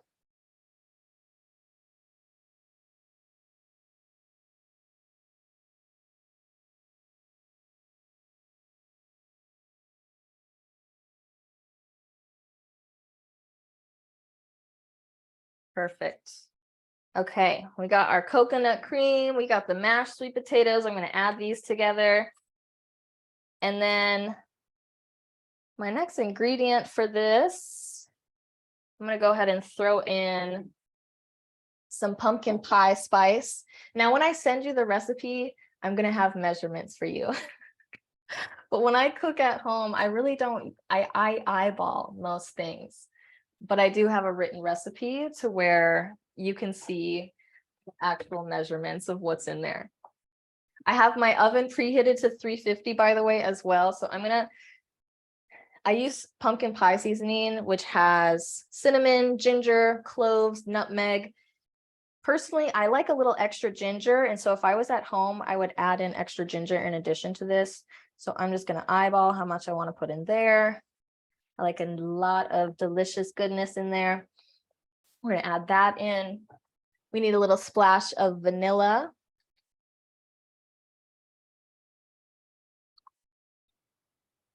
And a little dash of salt. If I was at home, I would use some Himalayan salt, but I'm using what I got. And that's my business, as Tabitha Brown would say. And then you also want a little squeeze of lemon.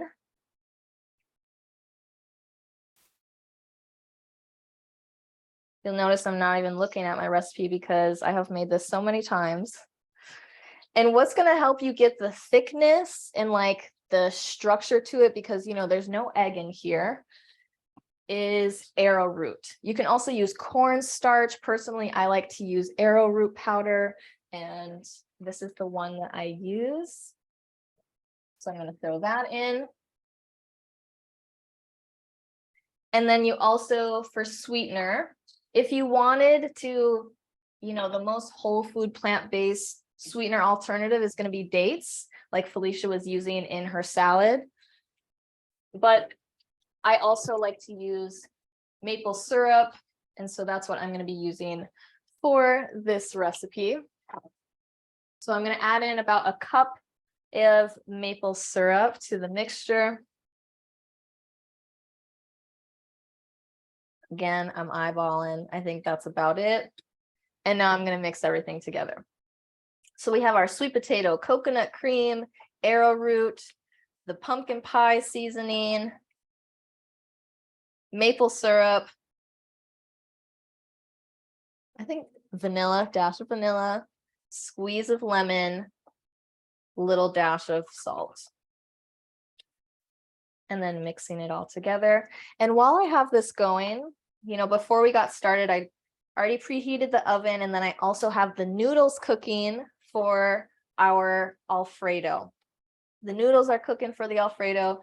And then one of the key ingredients when I'm making the Alfredo are cashews, and raw, unsalted, unroasted cashews make an amazing ingredient for if you want to make a cheese sauce. They have a really nice, like creamy, but kind of like fat, kind of tasting richness to them for cheese sauces. And cashews are also really great for someone who said they wanted to make a cheesecake. You can make a raw cheesecake out of cashews, and the texture is phenomenal with it. So the key to when you're cooking with cashews is you have to soak them so that they get that nice texture to them that blends up really easily. And so you ever have a recipe that you like go to look at it and it's like requires soaking, and you're trying to eat it right now. You're like, well, dang, I'm already 12 hours behind. I was supposed to soak these cashews last night. So a tip for that, if you need to make some cashews and you forgot to soak them the night before, you can just soak cashews in some boiling water. And so that's what I actually have going on the stovetop as well. I got the noodles boiling, and I have some cashews soaking in boiling water to soften those up to get ready to blend when it's time to make our sauce. Okay, so I have our sweet potato pie mixture mixed up in my tray here, as you can see. Got most of the lumps out that were not able to be blended up in the small blender. And I'm just going to do a little taste test to make sure that the sweetness and the spice and the level of acidity with the lemon is right where I want it. And when you're cooking, always taste as you go to make sure it's where you want it to be. Okay. I'm going to say a touch more lemon and a touch more sweetness. And then I'll be ready to throw these in the oven. And we'll see if I can make an Alfredo sauce in 8 minutes. I think I can. Let's see. So I'm going to add a squeeze more of the lemon. Perfect. Let's do a little bit more pumpkin pie also. I like a really rich flavor to mine. Mix that back up. I got my gluten-free vegan pie crusts from, where did I get these from? I got these from Fresh Time, but I've also gotten them before at like Whole Foods, and I'll show you the brand. Wholly gluten-free, so it's gluten-free and vegan. And that is the pie crust that I am using. And now these are ready to go in my pie dishes. I'm going to try to bring this down so y'all can see them getting filled. Okay. So let's fill these up. Try to split it in half.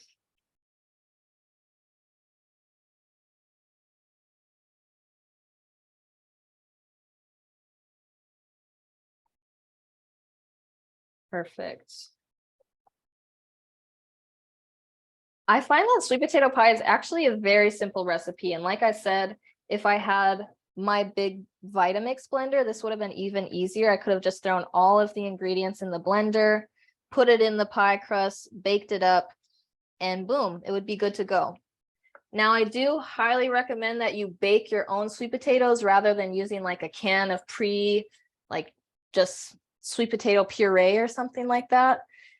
Definitely bake some organic sweet potatoes also are going to give you more of that delicious, rich flavor, more caramelized sweetness naturally to it so that you can add less sweetener to the mix.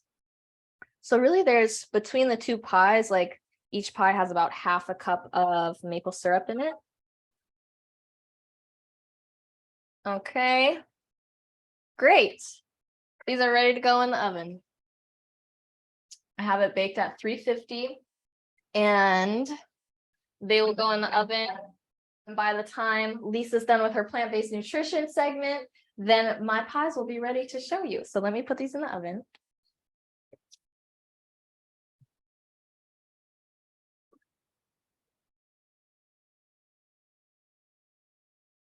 Here's what they look like before they go in.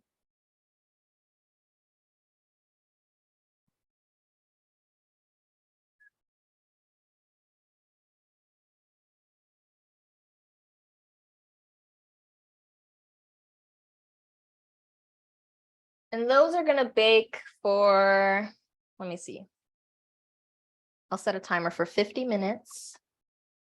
So like I said, as soon as the next segment is over, then y'all can take a look at the pies. Okay. Now I'm gonna rinse the blender out because we're gonna need this for our tofu Alfredo sauce.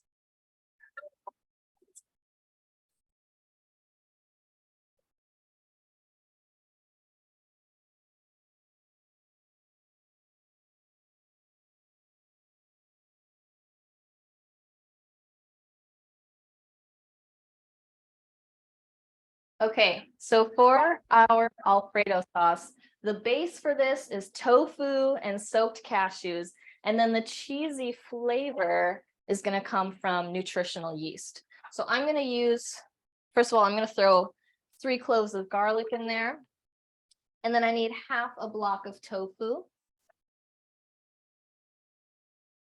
And get a knife to help open these up.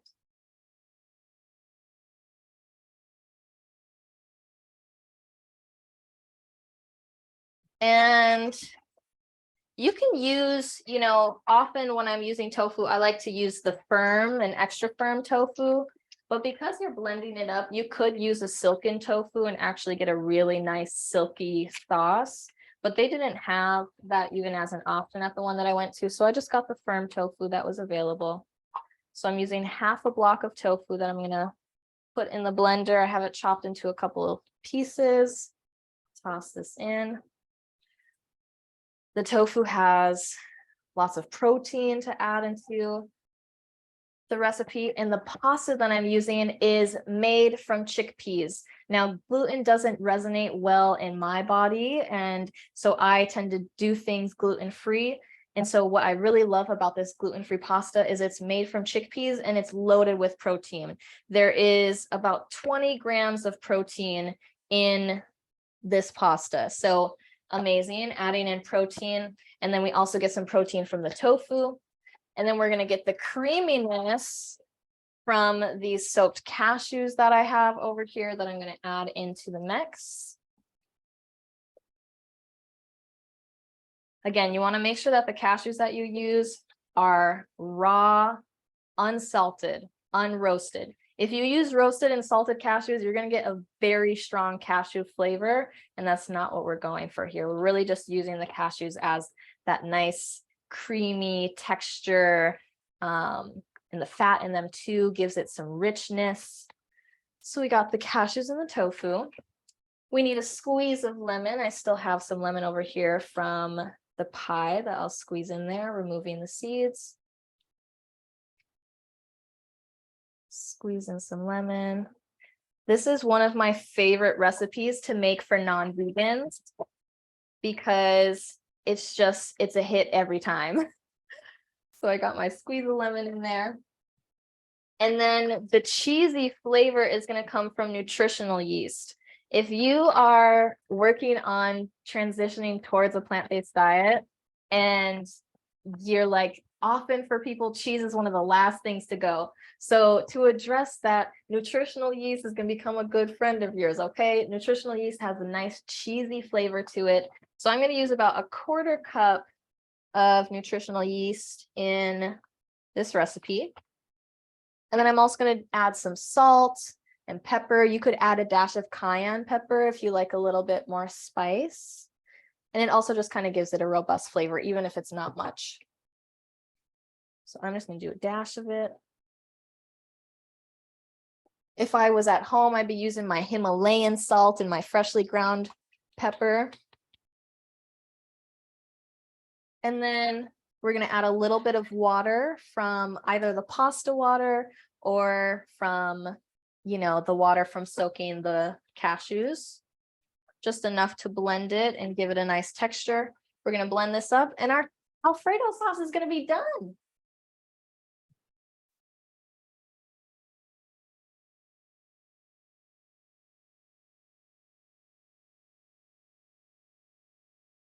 All right. Let's blend this up.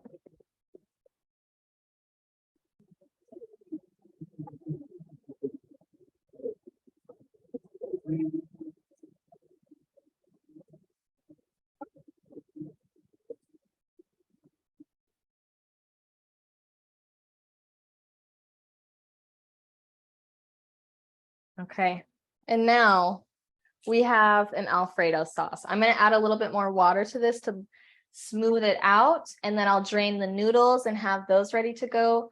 But in honor of time, I want to pass it on to our plant-based nutritionist who's about to come in here and drop some knowledge about the science of the health benefits of a plant-based diet. And then when that's complete, I'll show you what our complete pies look like and what the complete Alfredo looks like. And you'll be getting the recipe for both of these meals. So let me go ahead and bring Lisa up here, Lisa A. Smith, and tell you a little bit about her. And then when she's all done, you'll get to see what the final product looks like for our Alfredo and our pies. Okay, let me find her in the audience to pull her up. There we go.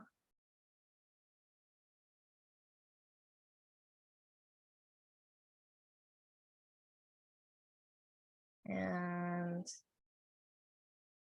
okay, let me see. Can I add both of us up here? Should be able to. Add pin. There. Okay, welcoming Lisa A. Smith to the house. She is a highly sought after coach and speaker, specializing in taking a whole food plant-based approach to preventing and reversing chronic lifestyle diseases. She holds a degree, a bachelor's degree in psychology and an MBA. She is certified in plant-based nutrition and the creator of 4 proprietary coaching frameworks. She's the creator of the plant-based nutrition coaching program, Farm to Table, and of the first plant-based coaching certification to be founded by a person of color, the Plant Protocol. Lisa founded the Black Health Academy in 2017, whose mission is to eradicate the most common chronic diseases which disproportionately impact communities of color. Lisa, it's a pleasure to have you. Take it away. Hey, what's up, y'all? Thank you, Brielle. As always, my good friend and colleague, Brielle.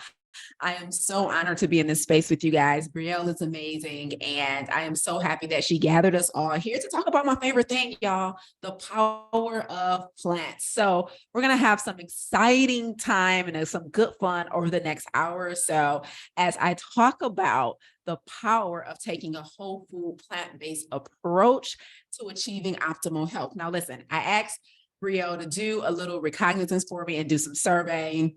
And she told me that the most pressing challenge for this particular audience is stress and anxiety. So if that's okay with you guys, I'm going to focus on that today. I have a whole presentation set up. I'm going to talk about the power of plants in general, but also more importantly, I want to talk about how that relates to some of our experiences we're having from an anxiety standpoint and a stress standpoint. So if that's okay, put okay in the chat for me. Put okay in the chat and let me know that I'm coming down your street today. All right.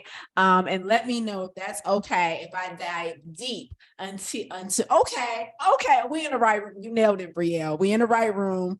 We're going crazy today. All right. So I'm going to share my screen. I always like to start off professional, y'all.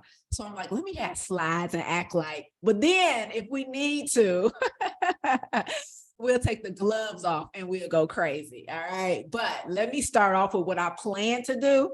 And then y'all take it from there. You guys will be the ultimate determinant of where we really need to go. Okay. So what I plan to do is maybe talk for about 20, 25 minutes, maybe 30. And then I want to open up the floor for just an open discussion. And I want us to really make sure we leave here today with clarity around what's the best next step you need to take for your health.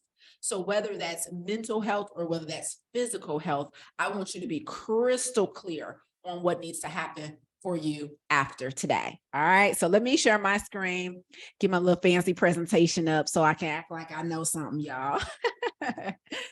Let me see. Boom. There it is.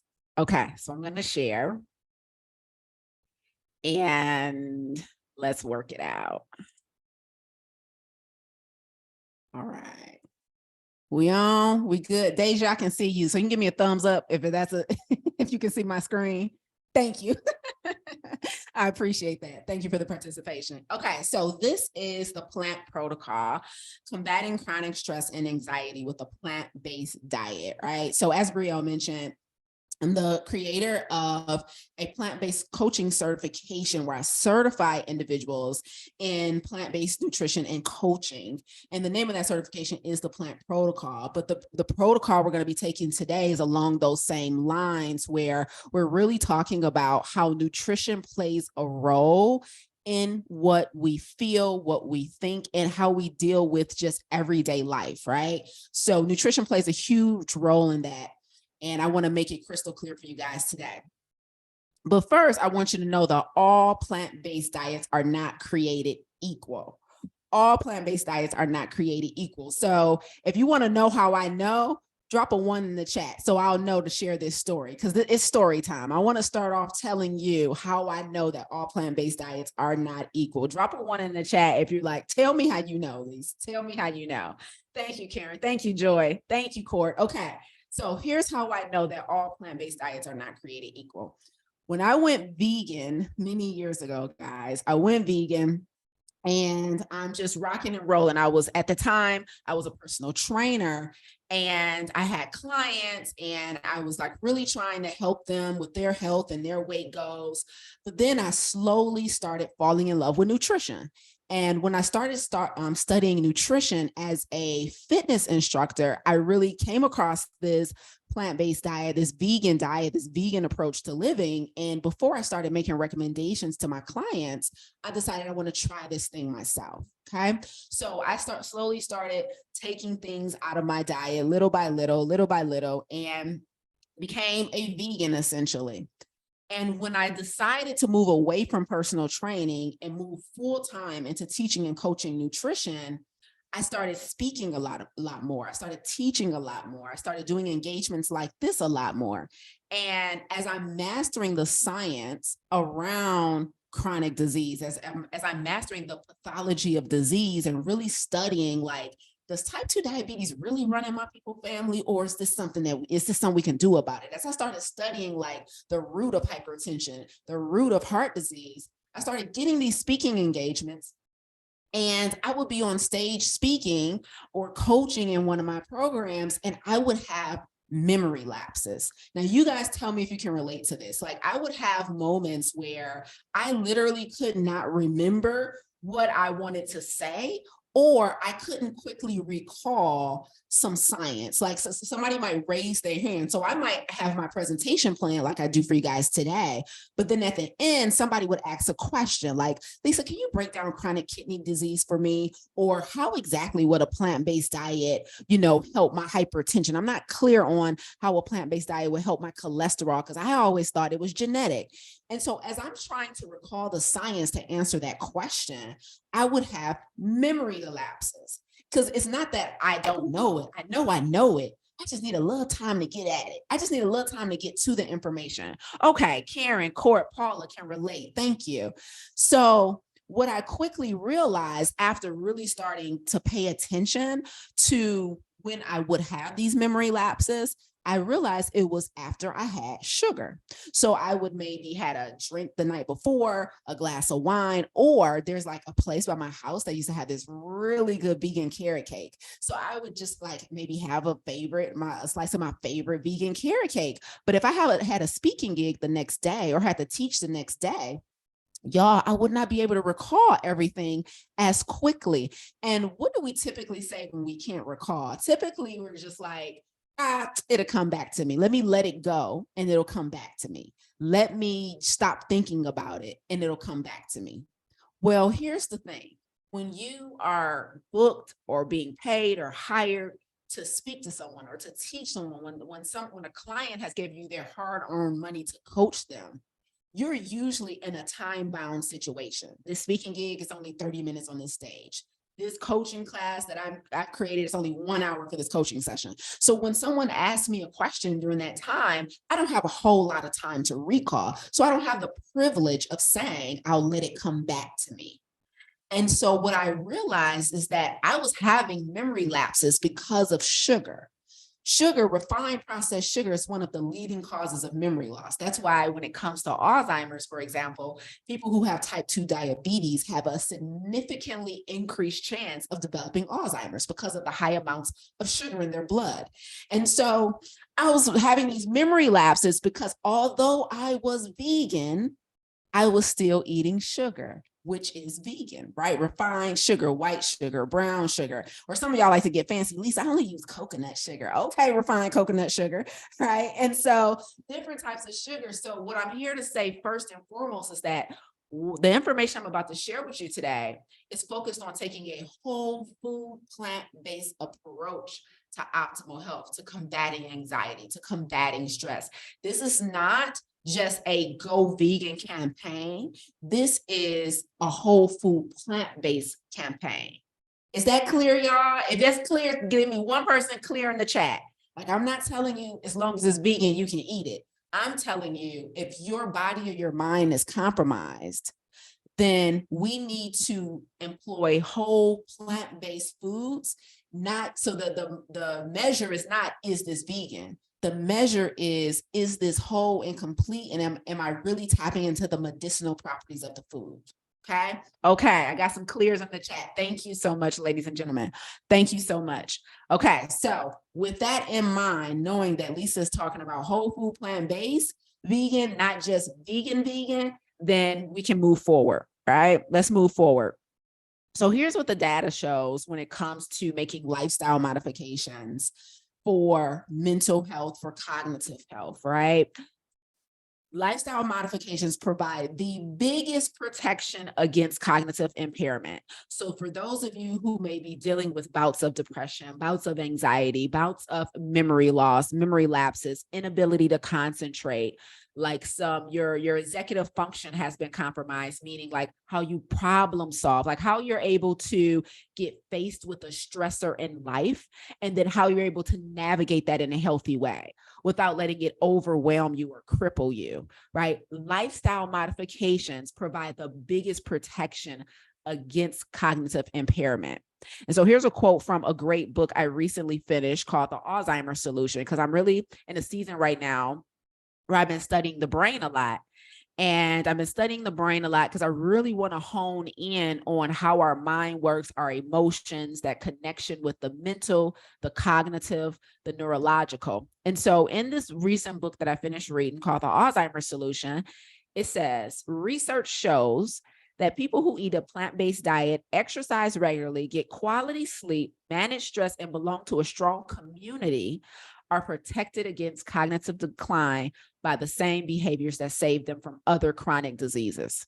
So let me ask you a question, and I want you guys to be completely honest. When it comes to things like anxiety, depression, who has historically believed that that was a neck up problem? If that's you, say me in the chat. I've historically believed that when it came to mood disorders, when it came to stressors, when it came to loss of memory, I thought it was a neck up problem. Had nothing to do with what happened below the body. It was just below the neck. It was a neck up problem. It's all in your head, right? It's right. So, okay. Thank you. Couple of you guys. Yes. Me. Yes. Okay. And so what this quote is saying, and what this book pretty much encompassed quite well, is that it's an all over problem. It's a full body problem is a better way to say it. This is not just oh, maybe, I need to be medicated or I need psychotropics. Like all of that is okay. But your lifestyle plays a role even in how well those drugs may work. Did you guys know that when you get prescribed something, the condition in which you put them in also determines their effectiveness? And I'm gonna say it another way, just in case, because everybody has their camera off, so I can't see confirmations or not if I'm getting through to you. This means that, for example, if you get prescribed an antidepressant, right, and you have chronic inflammation in your body, maybe you have excess weight on your body, maybe you have a couple of comorbidities, so maybe you have some oxidative stress, maybe hypertension, maybe high cholesterol. Again, the root of all that is at the root of is inflammation. Did you know that that antidepressant drug that you're taking will be more effective if you didn't have, like, if your markers for inflammation in the body were low to zero, that if you were at a healthy weight, things would play out very differently in conjunction with how that medication interacts with your body. And it's called bioavailability. So my point here is, if you're experiencing anxiety, if you're experiencing, some forms of like low-grade depression, if you're experiencing some angst and overwhelm from stress in your life, literally doing the things that you need to do to keep your body and your organs healthy. And FYI, your brain is an organ, but the organs we think of when we say organs, right? Like your kidneys, your heart, your lungs. The things you need to do to keep those organs healthy are the same things we need to do to keep the brain healthy.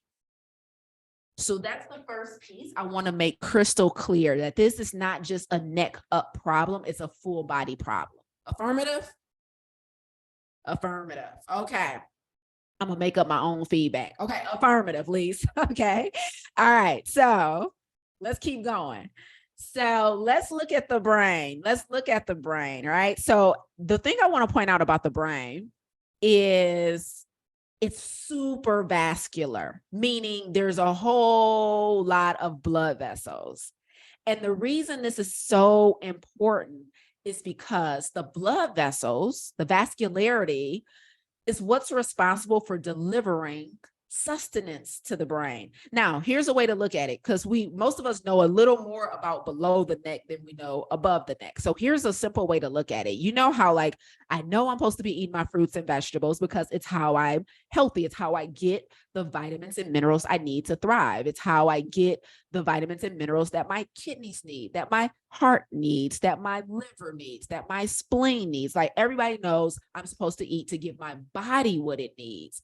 But the vascularity that we see here in the brain is the delivery mechanism that the brain needs. Now, this is key when it comes to certain things like anxiety, because if we starve the brain of the vitamins and minerals it needs to thrive, it lacks the ability to get rid of waste, but also it doesn't have the ability to bounce back after repair or damage, and not just like physical damage, right? But I mean, when we starve the brain, like any other organ, from the vitamins and minerals required to thrive, we lessen our ability to have mindful awareness, to navigate stress better. We can't think clearly. Let's use layman's terms while I'm still in my professional voice, okay?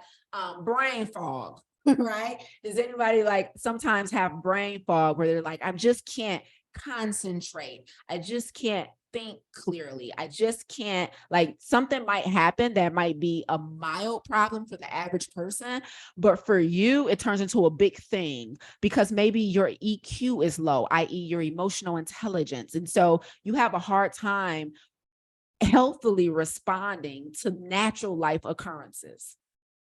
Well, part of this mechanism stems from how we're feeding the brain, how we're feeding this neurological center. So here's 3 facts about the brain I want you to know. The first is the brain is the most energy demanding organ we have. So the reason diet, and more specifically a plant-based diet, is so important here is because if you really practice a whole food plant-based protocol, you're really going to get all of the medicinal properties of the plants you need to feed the body and the brain the things it needs to thrive.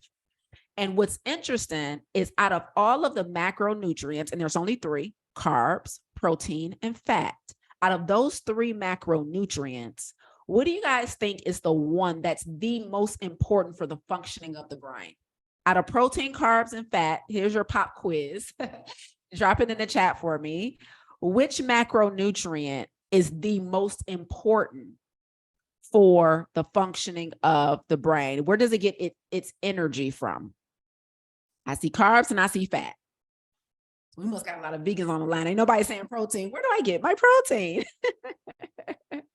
Right? Okay, so It's carbs, it's carbohydrates. That's where we generate energy. Now, I'm not saying fats are super important. We know the omega-3s, but from an energetic standpoint, our brain absorbs the energy it needs from carbohydrates. Upwards of 25% of the carbs we eat goes toward the brain. The brain uses about 25 to 30% of carbohydrates. And it's so interesting because when I'm talking to like students and helping them make the transition to a plant-based lifestyle, so many people are scared of what they call carbs, but what they really mean is starch, right? So many people are afraid of starch. Lisa, isn't a plant-based diet, isn't a vegan diet full of pasta and bread and rice? First of all, yes. Do you mean, is it full of deliciousness? Yes. Okay. But the versions of those things that we eat is what determines whether that they make us gain weight. Okay. The versions of those things that we eat is what determines our health status. So we don't need to be anti-starch. We actually need to be pro-fiber. We'll talk about that a little later. Okay. But so knowing that the brain uses about 25% of the carbohydrates we eat, the thing I want you to know here is that we should not be afraid of carbs, particularly starch. And when I say particularly starch, that's because carbohydrates is two things. It's fiber and starch. But most of the times when we say I'm eating too many carbs, we're just talking about the starch. But like watermelon is a carb, kale is a carb, lentils are a carb. All right. So, but most of the time we're talking about bread, rice, pasta, and potatoes. But we actually need those things because it fuels our body and our brain from an energetic standpoint. And so this brain is so vascular, it's made up of about 160,000 kilometers of blood vessels. So that's a huge transportation system because we're pumping blood and oxygen to and fro. So this is important because we generate all of that by the foods we eat. So plants are going to be really, really essential in that process because they create that nitric oxide and they allow our blood vessels to dilate. Okay. So I think this is probably the maximum of the amount of science I'm gonna go in. So if anybody's like, this is too much, don't worry, we're about to get real practical. But my point of sharing all of this is how important it is for us to understand protecting our blood vessels. It's not just for the body and to prevent heart disease and clogged arteries, but we also have to prevent clogging the blood vessels that lead to the brain. So the same foods like animal products, refined sugar, alcohol, smoking, lack of moving, being sedentary, just like those can clog the arteries that leads to the body, leads to the heart, it can clog the arteries that leads to the brain. That's the biggest takeaway you need to know. So a plant-based diet is not going to be just effective from the neck down. It's also from the neck up. Okay. So here's a quote that I want to share with you guys from Eckhart Tolle's book. It's called it's called New Earth. And this particular segment of the book is called The Birth of Emotion.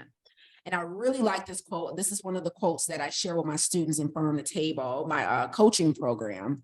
And the reason I really like this quote is because it beautifully articulates how emotions work and how our thoughts control what happens below the neck.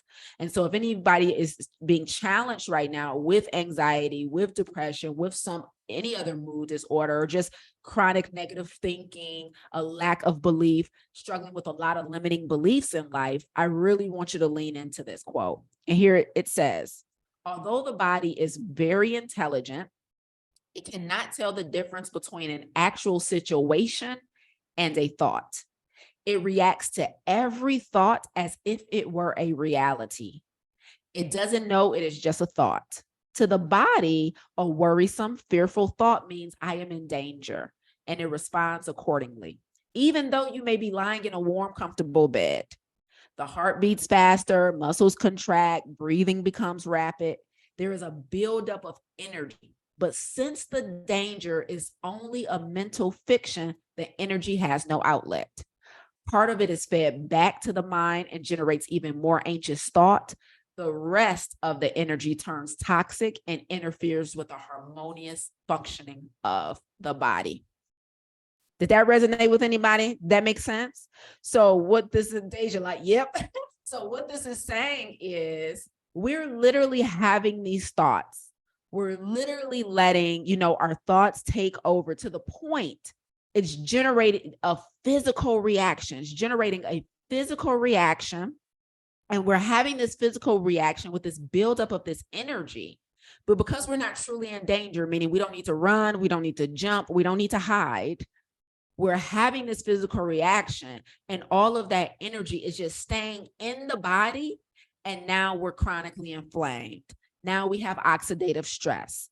Now it goes on so long that it eventually presents as a diagnosable disease. Now we have cancer. Now we have type 2 diabetes.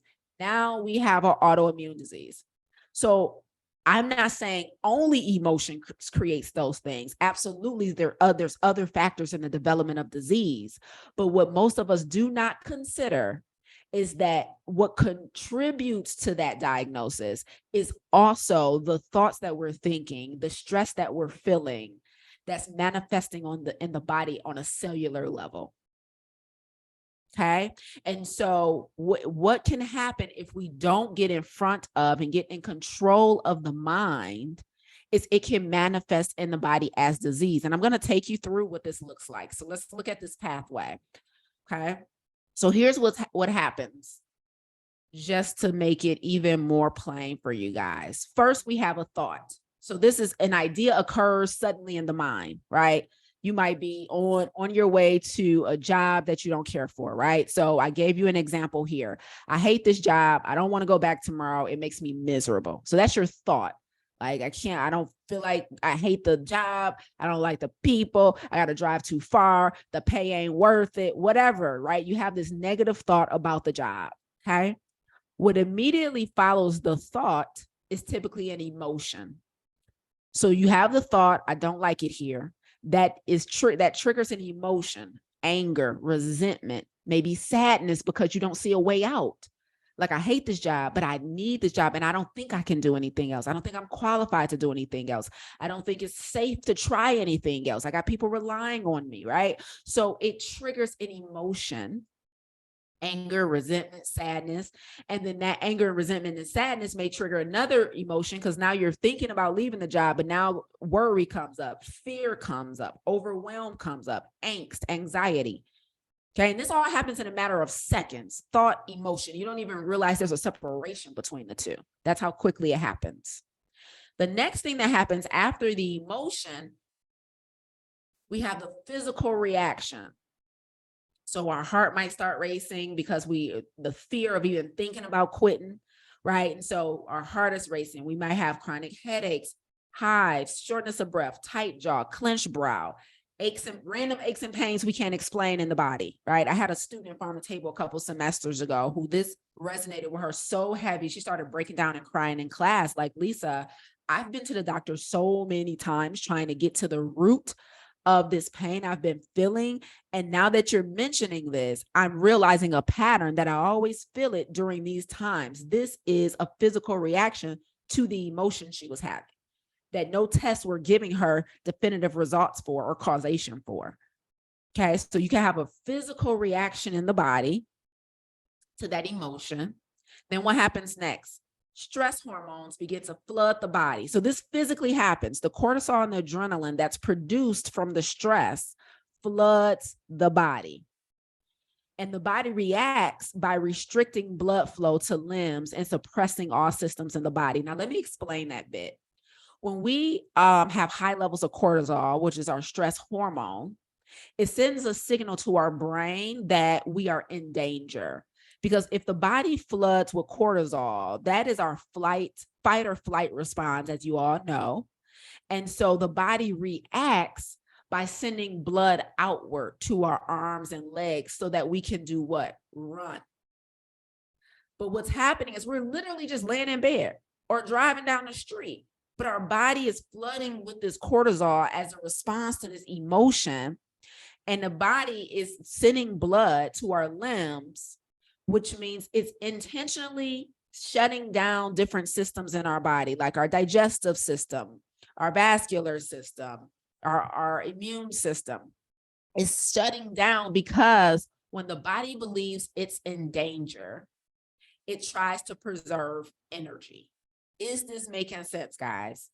And I want you to see how this happens. So you could have digestive issues, like I got these stomach issues, I have this whatever issue, and it could partly be because your body, as a safety mechanism, has shut down blood flow to the digestive system, to different systems in your body, because it chronically believes you're chronically in danger.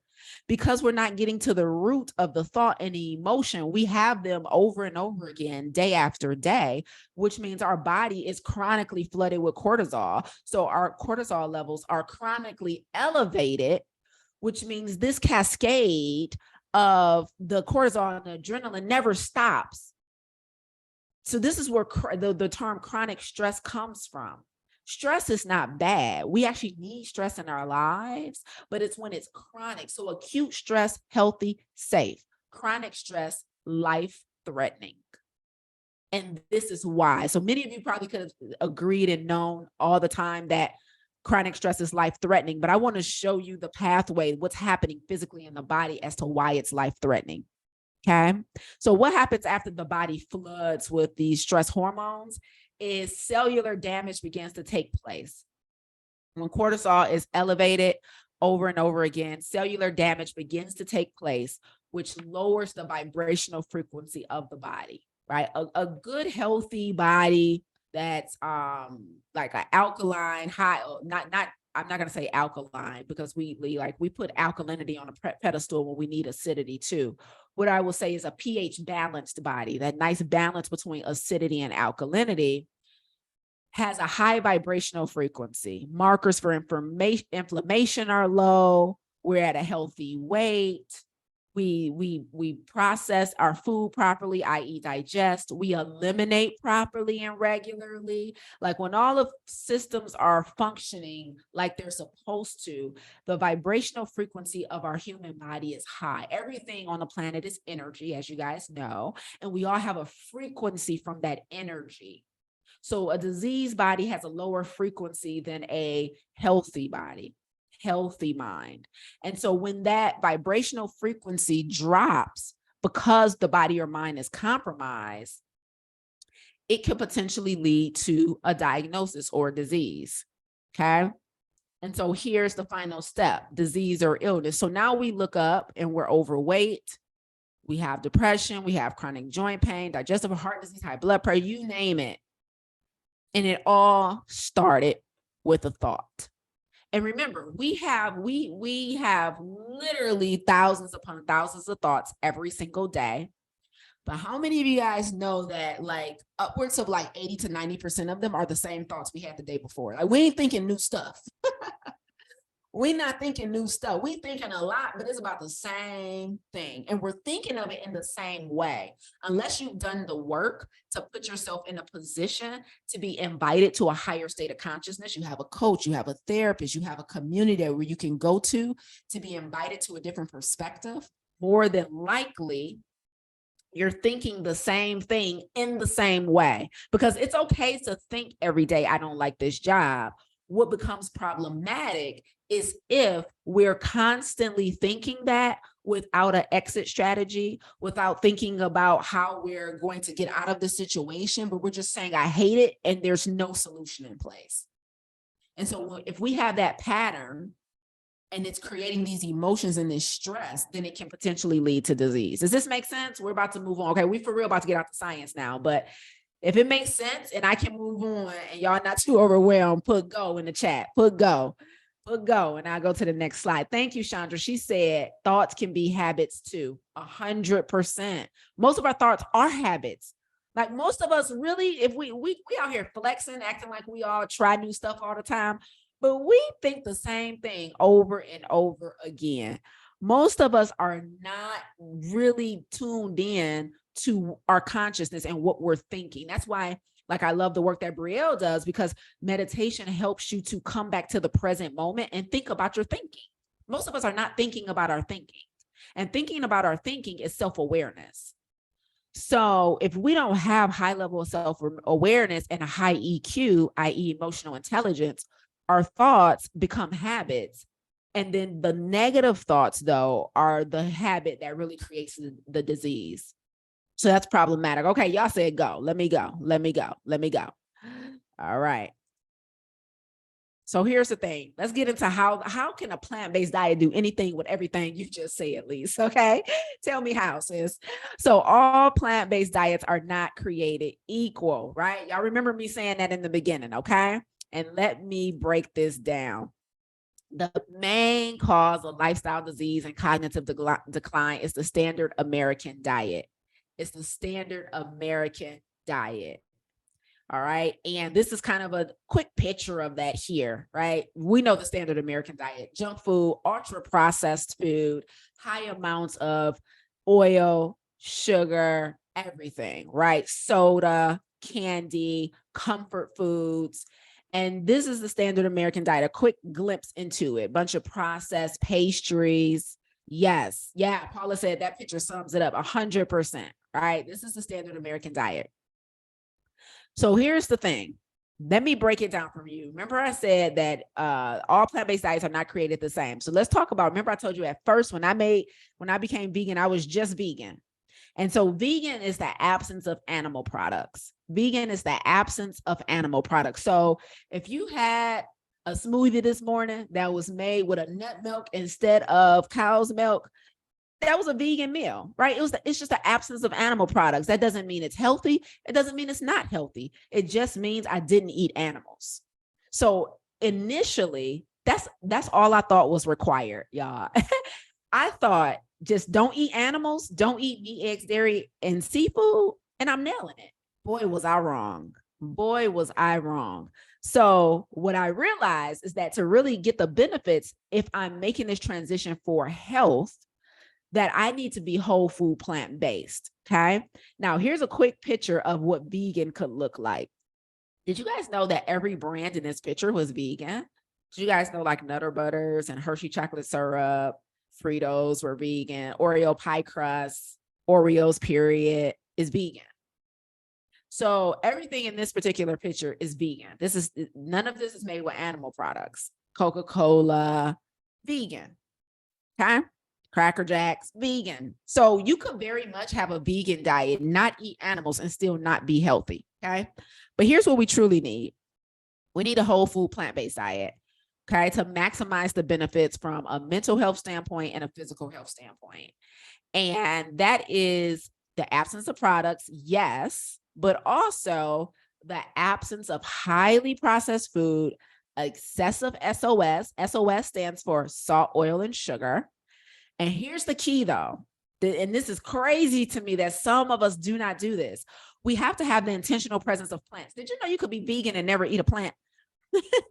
Who knew that you could survive off of like pasta, French fries, veggie burgers, fake chicken nuggets, soda, coffee?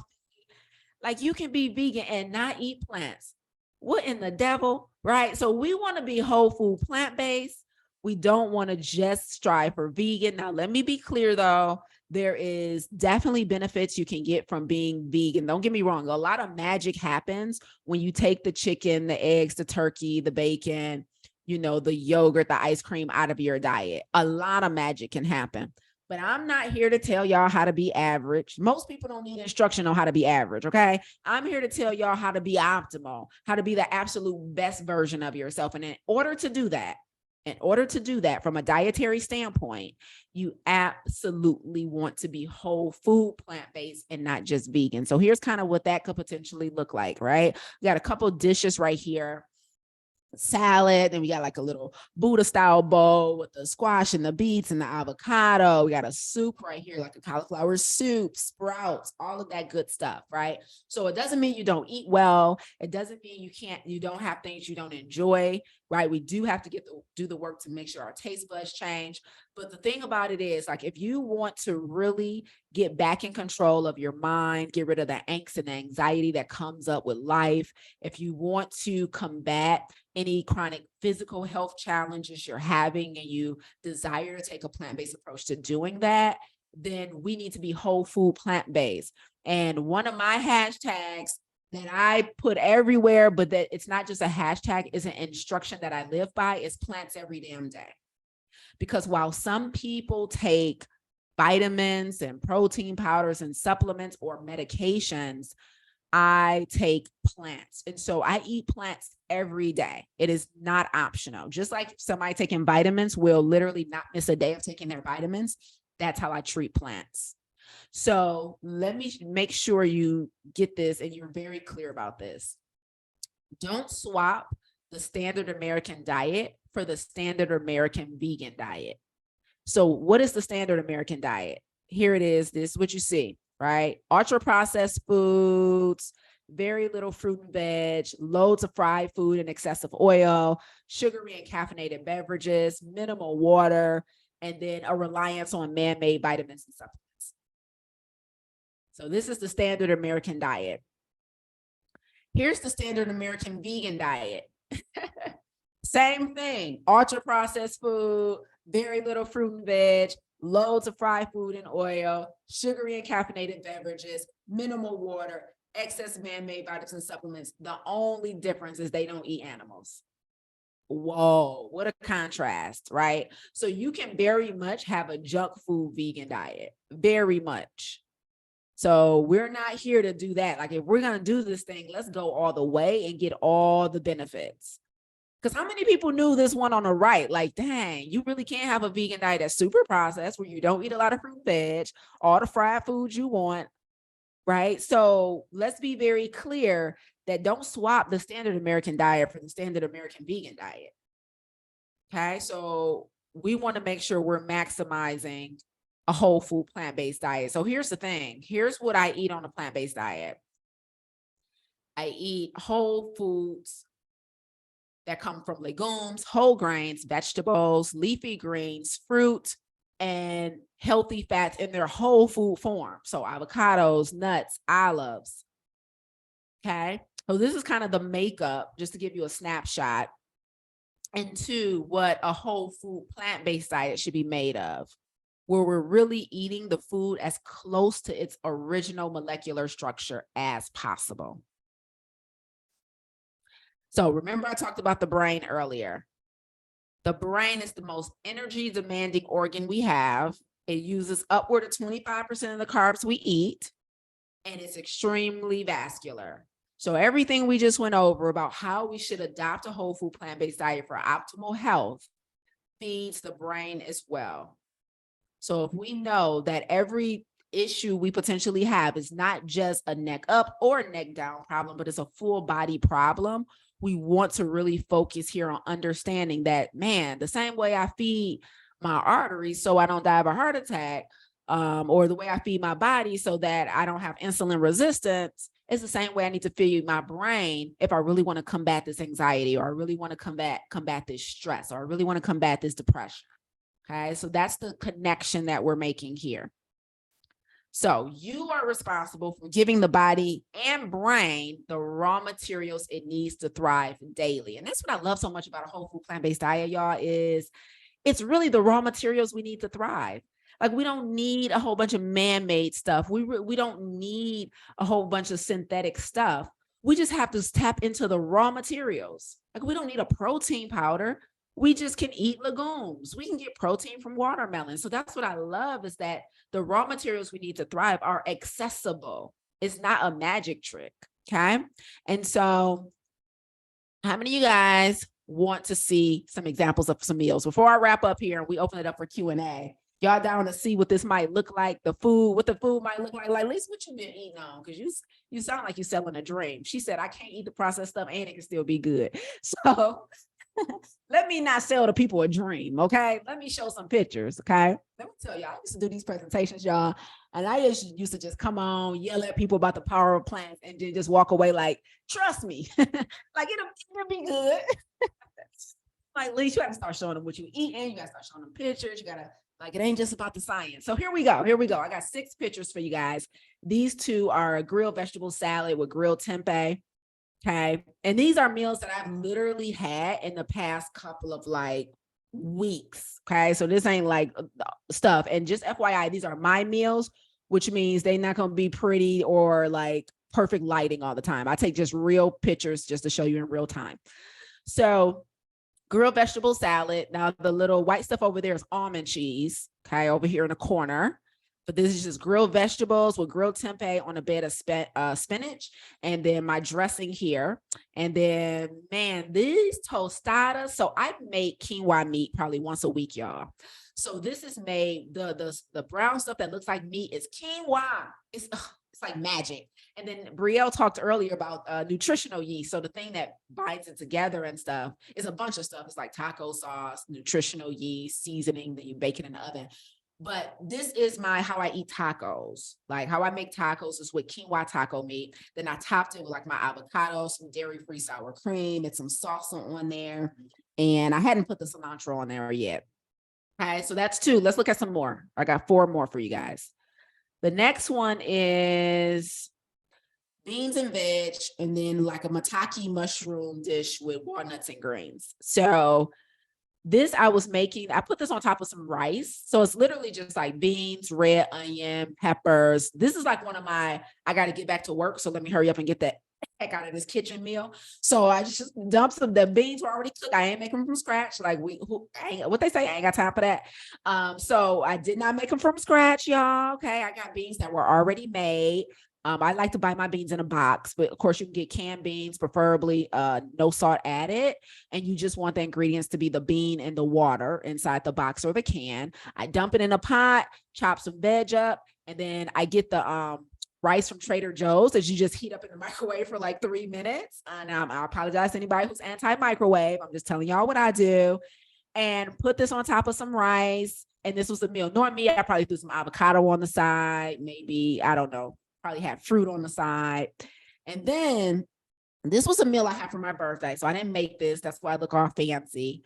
But this is mushrooms. They literally had the texture of meat. So good. So maitake mushrooms, and this has walnuts and greens in it, lime, and I think there's some quinoa under here, which was super delicious, right? So just 100% whole food plant-based meal. And let's look at 2 more. So my cabbage, and I'm showing you guys this, the broth, because one of the things that I highly, highly recommend is cooking with no oil. And so when I saute my veg and stuff, I like to use low sodium veggie broth. So behind it is like my cabbage with minced garlic. I hadn't stirred it up yet because I want to show it before I stirred it. So minced garlic, red onion, I put the veggie broth in there, and then all of my seasonings, because we need seasoning, amen. And then so that's that. And then a salad I had at the same restaurant that I had the maitake mushroom dish. And this is a creamy kale salad with cons, and like a little piece of bread sticking out on top. And then these are pears. Now, let me tell you something. I am not a proponent of fruit and salad. I think if you put fruit in salad, you're kind of weird, okay? But they did this at the restaurant, and it was good because the fruit wasn't sweet. I think if you, for me, this is my taste buds. This is not like professional advice, but I don't like sweet fruit and salad, like mandarin oranges and stuff. I just can't handle it. But the pear, they did something fancy at the restaurant where there was no sweetness. It was more like, what's the opposite of sweetness? Like umami flavor, right? And so it was so good. But anyway, so this was a creamy kale salad. So that's just an example of some meals that I've had in the past several weeks. I just tried to pull my most recent photos so it could be like super timely for you guys. And so here's some major takeaways. And then Brielle, you tell me if we have time for 1 or 2 questions. But here's the major takeaways that I want you guys to be mindful of, okay? The first is that when it comes to combating conditions in your life that maybe sometimes overwhelm you, or really cause you to like go into an emotional roller coaster, your goal is to be a thermostat, not a thermometer. What that means is you control the temperature of every situation. And the most common way that we've all heard described is that you get to control how you react to something. So we know we can't control what happens, but we can control how we react. And it's in that moment where you make a decision on how much you're going to let something overwhelm you or bother you, is where you become the thermostat and not the thermometer. The thermometer tells us the temperature in the room, but it doesn't control the temperature in the room. The thermostat controls the temperature. And so I want you guys, when it comes to anxiety, when it comes to depression, when it comes to overwhelm, and the life occurrences that cause those feelings, is I want you to be the thermostat. I want you to be the thermostat. The next is, from a perspective standpoint, we want to start moving from problem solving to problem dissolving. So that means when it comes to an issue that comes up, let's use money, for example. Why don't we? So let's say an emergency happens, maybe something with your car or the heater in the house goes down, and you have an unexpected financial expense. What we're used to doing is solving that problem. I'm going to figure it out. I'll take, I'll maybe call and make a payment arrangement for this bill so that I can have the money to fix this thing. That's problem solving. Problem dissolving is sitting down and doing the work to get yourself out of a situation where you're living from check to check in the first place, so that when emergencies do come up, you have the money secured for times like this. And it's all of a sudden, this car repair is not even an emergency anymore. That's the difference between problem solving and problem dissolving. Does that make sense, everybody? Okay, so we have to stop operating in a mode where we're just like reacting and fixing things in real time, but get to the root of why the problem really exists. It's like the engine on the car is not the real problem. It's like, why didn't I have the money to take care of this when it came up? Is it going to take more work to do problem dissolving? 100%. Takes way more personal development work. Next, speaking on that, problems dissolve in an expanded state of consciousness. So maybe the reason I didn't have the money to fix that repair is because I believe that where I'm working right now is the best I can do. And because I don't think I'm qualified to earn more, I keep myself in a position where I really can't afford to be paid this little. Now, that expanded state of consciousness means you've tapped in with somebody like Brielle, like myself, like all the other important people you heard from today, and you employ somebody to invite you to a higher state of consciousness so that problems don't even exist for you anymore. There's a life you can live where there's no such thing as a problem. That doesn't mean life doesn't happen, but that means that your consciousness is expanded to a state where everything is figure outable and that you don't have to be full of overwhelm. So problems dissolve in an expanded state of consciousness. But the key here that I should have put as like an addendum is that your consciousness is expanded through the invitation of someone outside of you who can see your blind spots. Most of us do not have the ability to see our own blind spots. That's why therapy is important. That's why coaching is important. That's why assistance is important. That's why a financial advisor could be important for you, because you can't see your own blind spots. Next, the goal of mindfulness and a whole food plant-based diet is not to get better at mindfulness and a whole food plant-based diet. I'm about to explain this. I remember when I first started meditating, and I meditate every morning now. And one of the best things I ever heard a meditation teacher say was, the point of meditation is not to get better at meditation. The point at meditation is to get better at life. So the point of me telling you that is the practices that you do here, like when you do breath work with Brielle and meditation with Brielle, or when you're eating your plant-based meals. And let's say you miss a day or a week of meditation, or let's say you have a slip up in your vegan diet and it got too tempting and you had some of that cheese, right? The measuring stick that you use for how well you're doing in these practices is not whether or not you never have another piece of cheese. It's not whether or not you never miss a day of meditation. It's overall, have I gotten better at life? As a result of meditating, the majority of the time, even if it's not as often as I want, as a result of meditating the majority of the time, can I definitively say that I've actually gotten better at life? Why? I know how to navigate when stress comes up. I know how to stop and be grateful in moments where I feel like I want to be ungrateful. Is my life better because this practice has entered it? When it comes to a plant-based diet, even if I'm not perfectly plant-based, even if I give in to some of that processed vegan junk food sometimes, can I say, as a result of living this lifestyle, albeit imperfect, that I am still, my weight is still trending in the right direction. My markers for inflammation have went down. My blood pressure has stabilized. Like, okay, I had one piece of cheese, but are we going to judge that one piece of cheese across the 3 months of meals you had, even though you're still trending in the right direction? So when it comes to something that you want to do, that you don't feel like you're doing perfectly, stop making the measuring stick whether or not you're perfect, and make the measuring stick whether or not my life is getting better. Because the point of breath work and meditation and a vegan diet is not to be the perfect vegan or the perfect meditator. It's to get better at life. Okay.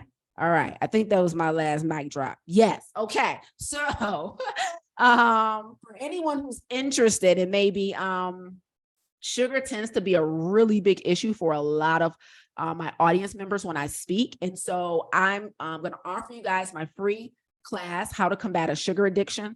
Grab this QR code. And if you're watching this on your phone, I'm going to put the link in the chat for you. But this is my invitation to you to, number one, get into my ecosystem. But then number two, if sugar is a thing for you because it's vegan, and so we like to give it a pass, then I want you to watch this masterclass, How to Combat a Sugar Addiction, in order to start really getting clear on what the issues is. And I'm gonna let you into something. Like, this isn't just a lecture on science and what sugar does to the body. Like, most of you do not need to hear again that sugar is not healthy, but I go deep into the causes of addiction and why they may potentially exist for you. And you're then able to really do some deep work and explore, why can't I let go of this substance? And so that information that I mentioned in this class about addiction and things like this will be helpful for you if you have a potato chip habit, if you have a shopping habit, whatever that thing is that's keeping you stuck in your life that you're having a hard time letting go of. You want to listen to this master class. So that's my gift to you. And then if anybody wants to KIT, keep in touch. Here's my information, website, email. You definitely want to get on Facebook and Instagram because I go off there semi-regularly. So I'm at Lisa Angel Smith on both. And so that is me. That's where you can find me. And I appreciate you guys so much for listening to me today. And thank you so much, Brio, for having me. And I'm happy to answer a few questions if we have time. Yes, you're welcome to answer a few questions. So y'all let her know what you want to know. I mean, she went so deep. What is there left to know? She covered it all. 100%. So like we can get one or two hands up if we need to, and I will prefer you just come off mute and ask your question if it's possible. And if not, shoot, thank you for having me. Oh, we got, how do you say Lovelace? I don't know how to pronounce your first name. My apologies. Aisha. Aisha, hey. Yeah. Hi. So I just have a question about tofu. So it's like a lot of research on soy, and I hate the fact that it's like inconclusive in my opinion when I look up the research, but I do enjoy it as a protein. You know, it's like an easy source, it's an easy way, but I never know if it's considered like whole food because it is processed, but it's a very like, it's not as processed as a lot of other soy products. So I'm like, am I safe? Am I not? I don't know. This is such a good question. Okay. So I'm glad you framed the question in that way, Aisha, because tofu is not always packaged the same way. So like that one salad I showed with the grilled tempeh, right? That's soy, right? And so it's not always packaged the same way. It can come in the form of tofu. It can come in the form of an edamame bean, right? And so it's not all the same. So the question is it being processed. So the thing you want to avoid from a processed food standpoint is ultra processed food, which means that not only is it not whole, but also it has a bunch of additives and stuff to give it a shelf life. And so if you are buying tofu and the ingredients just are like the water and the organic soybean, that's fine. Like minimally processed food is typically okay. And I'll give you another example of this. Peanut butter. Like my peanut butter, most of us are not making our peanut butter from scratch. And so my peanut butter has literally one ingredient, which is peanuts.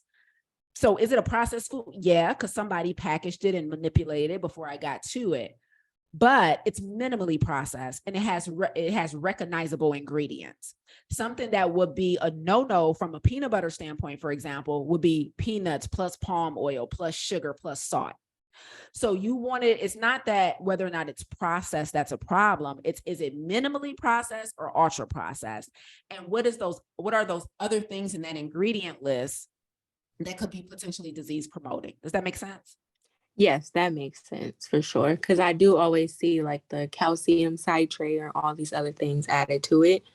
So I guess I just got to pay more attention to that for sure. And see, I don't know if I've Yeah. ever seen tofu though with just like soybeans and water. I definitely haven't seen it that way. So I just got to pay Yes, and attention to sometimes that. the calcium citrate, like, so some additives are not detrimental, right?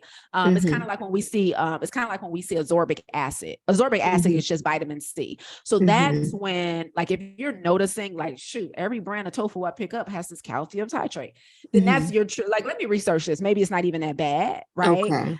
So some stuff, yeah, you should dig deeper, but then some stuff is obvious. Like, I know this not supposed to have high fructose corn syrup, Yeah. you know, yellow number 5, blue number 7. So some stuff you're like, I ain't even got to research that. But some stuff, it might require you to dig a little deeper. And then also, if you can't find anything near you, I would recommend online grocery stores too, like like Thrive Market or Misfits Market. So if you're like, I can't find it anywhere near me, it's causing me overwhelm, all this grocery shopping, look for like an online organic grocery store and you might find cleaner items. Okay, perfect. Thank you. You're welcome. One more question, or is that it? Y'all good? Hey, okay. I'm gonna drop the link to the sugar masterclass in the chat as well for anyone who wants it. And thank you so much for having me today, Brielle. And thank you everybody for listening. It was a pleasure.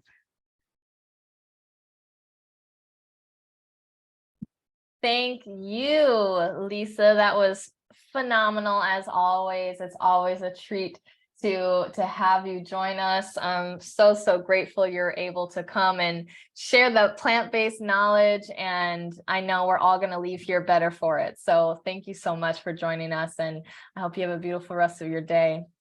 So we are nearing the end of our session, but as I promised, I was going to show you our complete recipes that I finished up while Lisa was going. So let me give you a peek at the pasta. Now, I'm gonna be real with you. I forgot about the noodles. And so I had to make another package of noodles because I overcooked the first batch because I was trying to do too many things. I wasn't mindfully cooking. I was trying to facilitate and make a pie and make pasta. So I made some more noodles, but the only noodles I had left were elbow noodles, which is not ideal for Alfredo, but it works. You can see the texture of the sauce. Let me just give you a bite.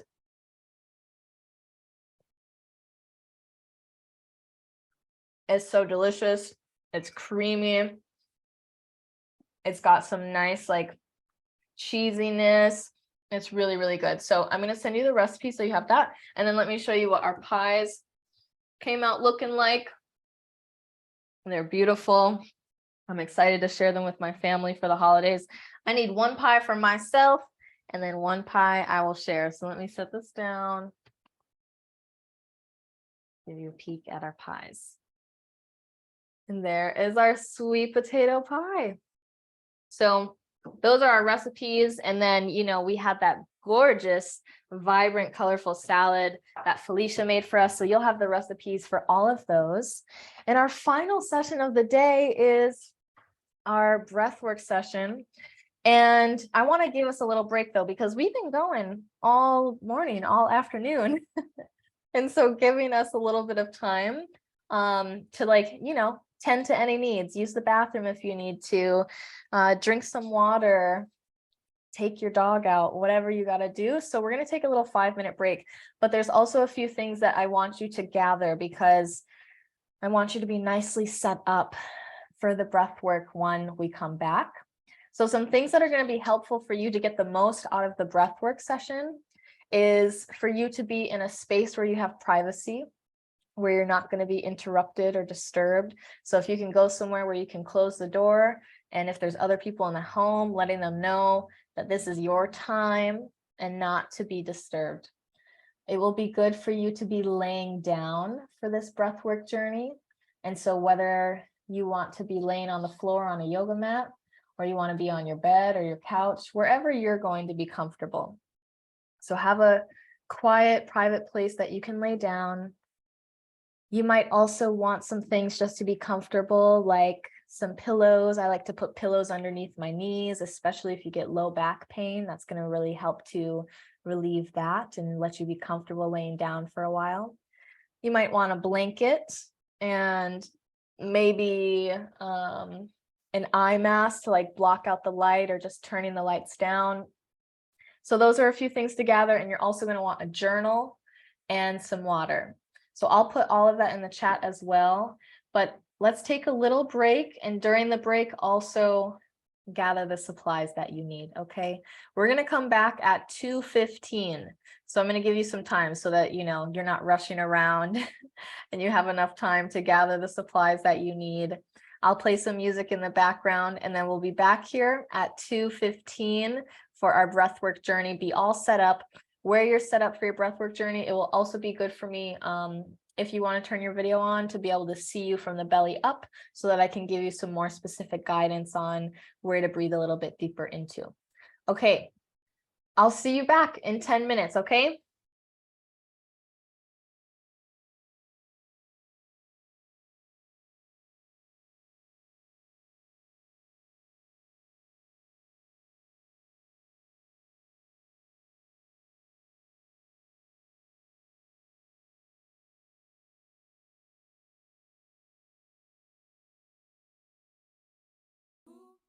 Spaces for the silence. The things I need to say. Places for the victory. And the pockets of pain. For the revelations. And what questions remain. I'm learning to breathe and hold the space. Oh, spaces for the silence and the things I need to say. Places for the victory and the pockets of pain. For the revelations and what questions remain. I'm learning to breathe and hold the space. Yeah, I'm learning to breathe and hold the space.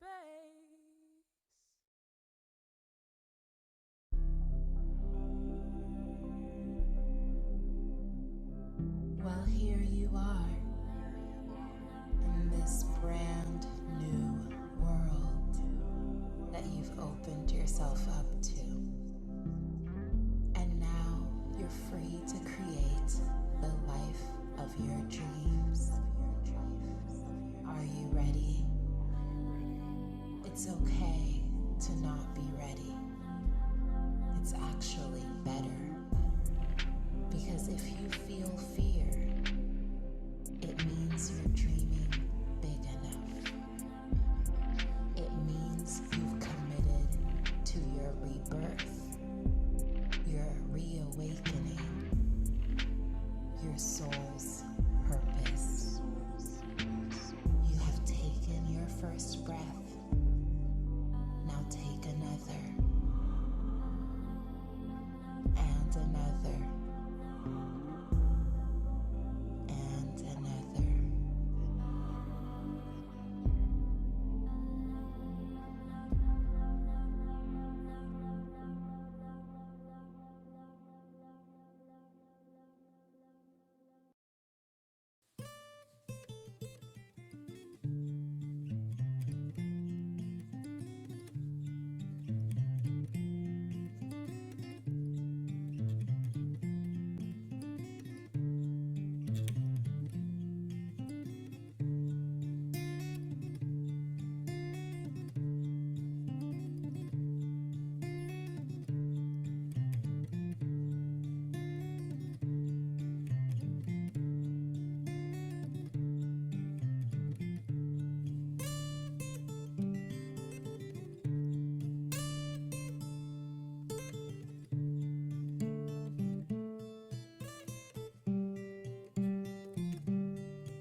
2 more minutes to make your way back. For those of you who are back or are still with us, would love to hear from you in the chat. What is present for you? What is this season of your life? Is there anything you're moving through, releasing, stepping into? This will really help to make sure that the session I facilitate is present to this moment, to what is most needed for the collective.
All right, y'all. Coming back, coming back. Ah, what a full day this has been, y'all. I'm seeing that there's a lot of resonance with the theme around just expanding capacity in terms of learning to be with discomfort. And on the other side, learning to expand comfort after experience of periods of discomfort, expanding into safety after periods of unsafety. Yeah. You know, so for those of you who is it's first, if it's your first time doing breath work with me, can you let me know? You can give your virtual hand raise or say something in the chat. Let me know if this is your first time doing breath work with me. Beautiful. Aisha. Awesome. Looks like some of you are returning folks. Happy to have you back. First time. Amazing. I'm so excited because y'all are in for a treat. I really love facilitating breath work, and I find that breath work has really been the most powerful practice for me, learning how to feel my feelings. This is the first practice I've had in my life where I feel like I really get what that means. And this provides me a space to be deeply present with myself, how I'm really feeling, what I've been carrying, and then having the tools to somatically release what my body has been holding on to. So, you know, Lisa spoke to us about how our thoughts, our beliefs can create, you know, physical disease and dysfunction when we allow those negative thoughts to spiral. And so it's important that we have practices that allow us to release that which we've been carrying that no longer serves us. And breath work is a really potent practice to do that. It allows you to open up space and presence and awareness into the places that have been ignored, denied, suppressed, and to bring loving awareness to it.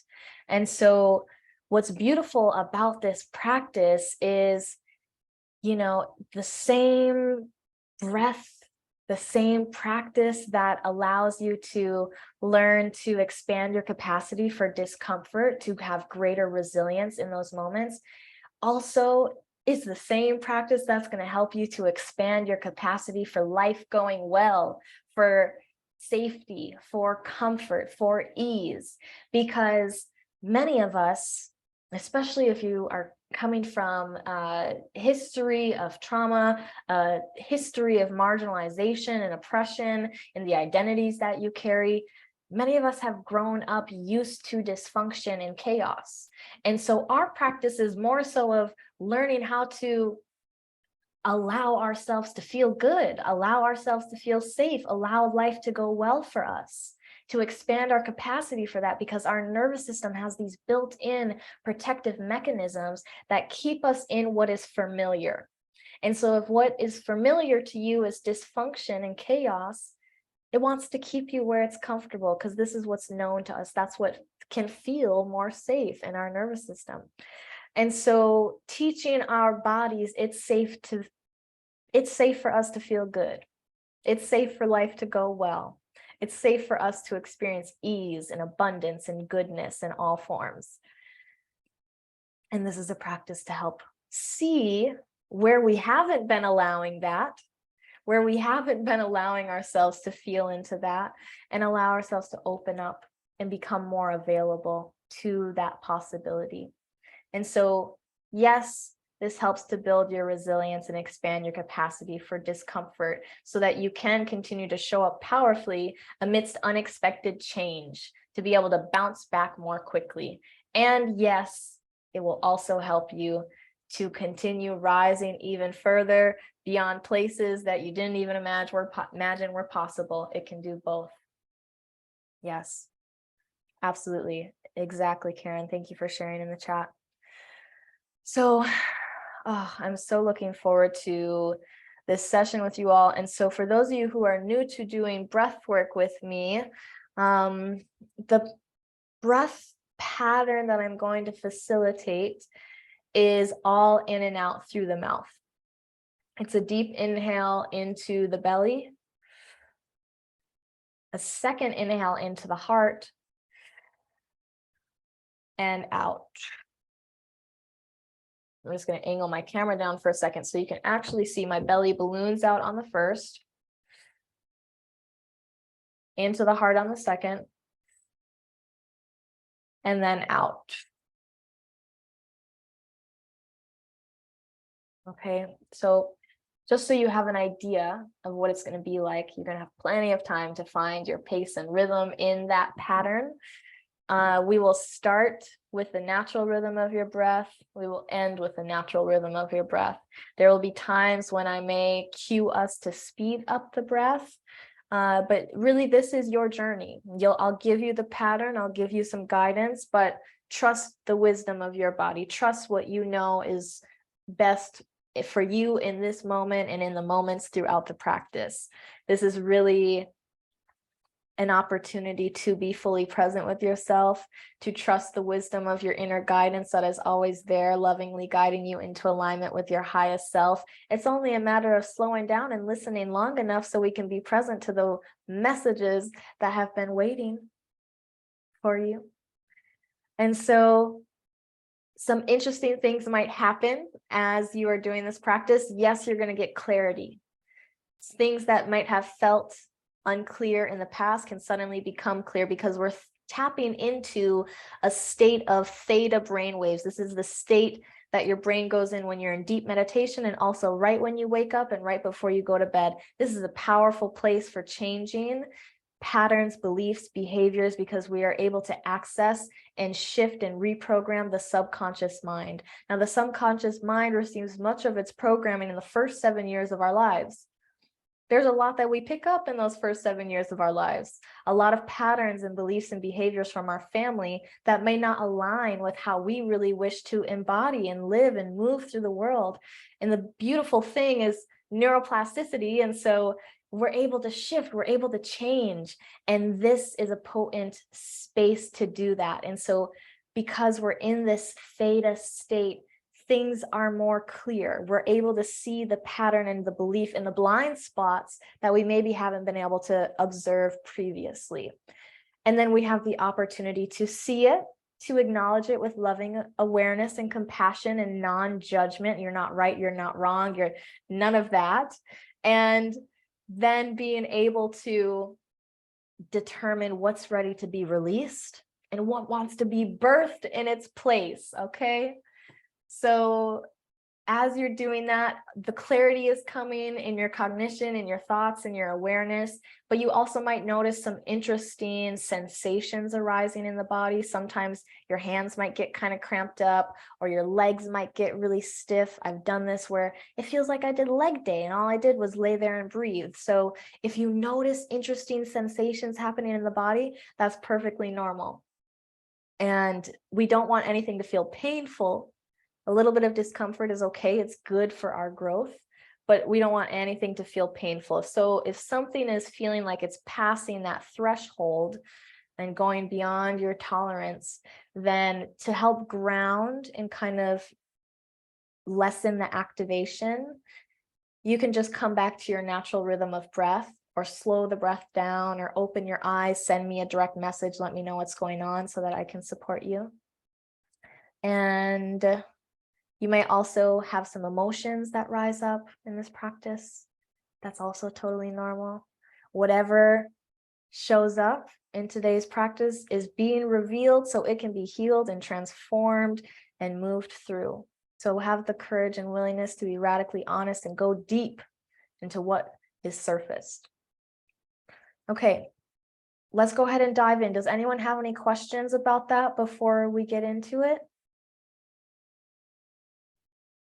Okay, so go ahead and start to get comfortable. If you're able to, if you're willing to let me allow yourself to be seen, I would love to see you so that I can help give some better guidance to your breath. And if not, that's okay.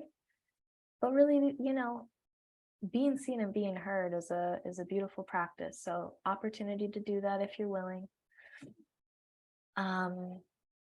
Start to just get comfortable wherever you are, laying down, closing down your eyes.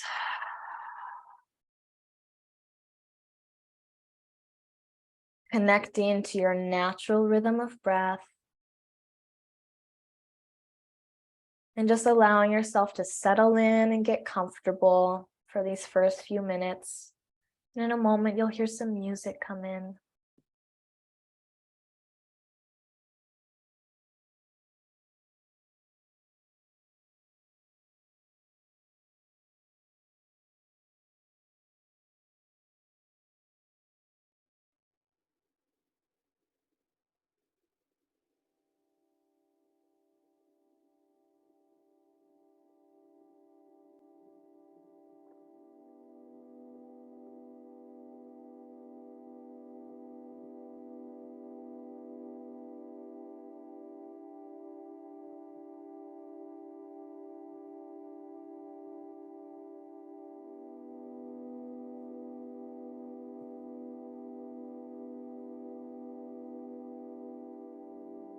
Gradually allowing the breath to lengthen and deepen.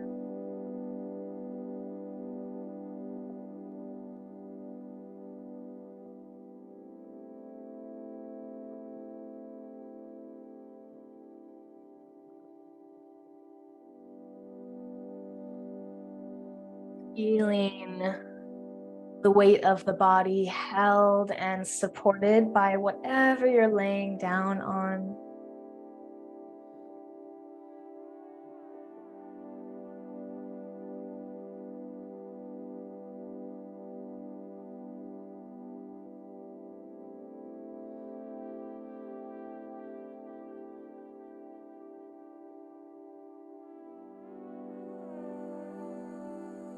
And on the next exhale, sinking into that support a little bit more. Allowing yourself to feel held.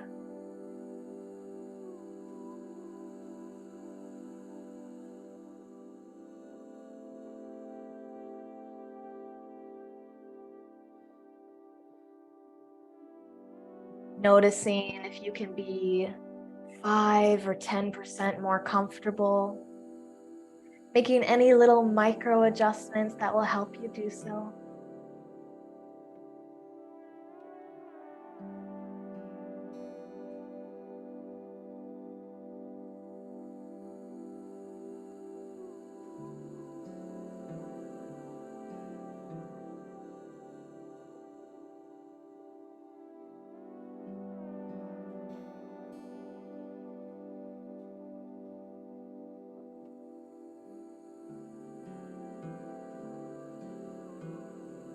Surrendering into the knowing that you can simply be and breathe and receive. There's nothing to fix or figure out. You can just rest. You can just be.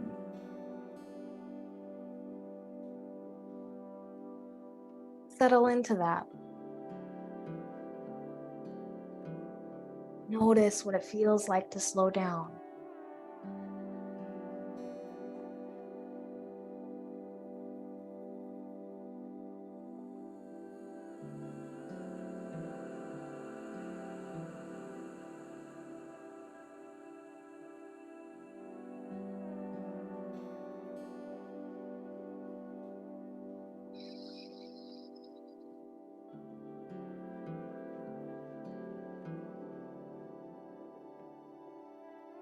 Welcoming in the guidance of elevated ancestors, benevolent spirit guides, God, whoever you pray to and call upon. Go ahead and call your spiritual team closer, welcoming their loving guidance and support, helping you to realize your intention.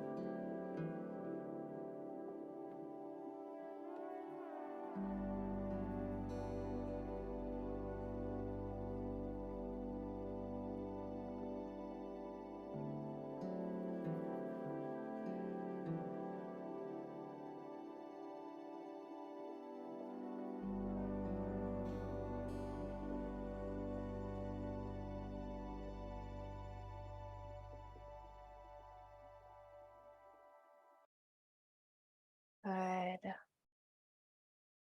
And with the support of your spiritual team, connecting to the rhythm and pattern of breath, in and out through the mouth, into the belly,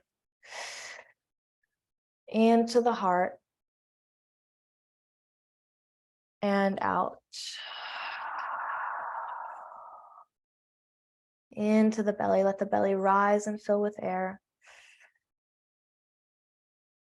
Into the heart, let the chest and heart rise. And out.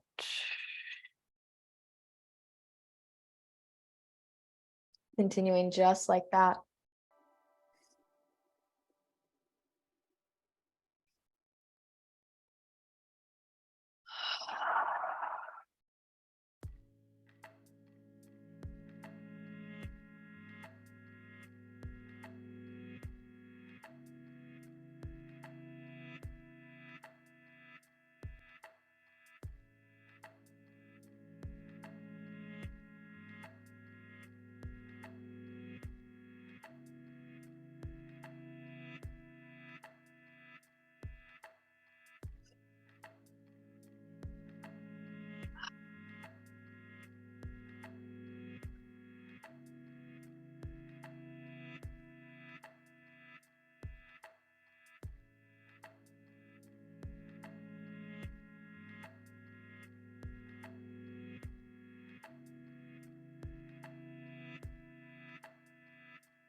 Good.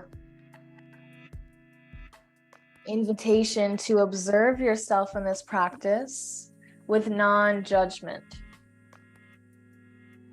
It's not good or bad, not right or wrong. However your breath is in this moment, noticing where you feel tension and tightness as you explore this rhythm of breath. Maybe it feels difficult to breathe into the heart. It's a good indication of a lot of grief that's being held in the heart.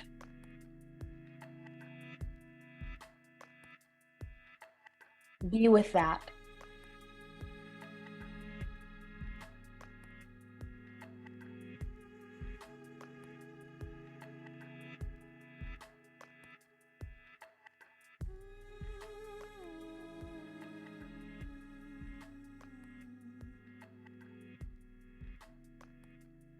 Notice yourself struggling to try to get it right, and any resistance that might come up around that.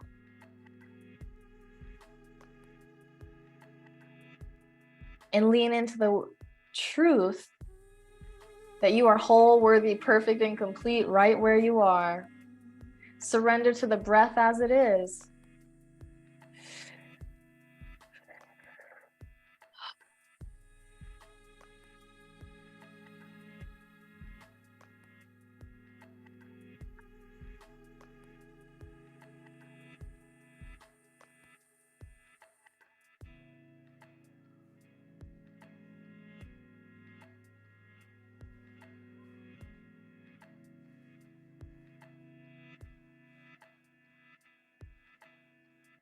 Noticing any thoughts present in the mind.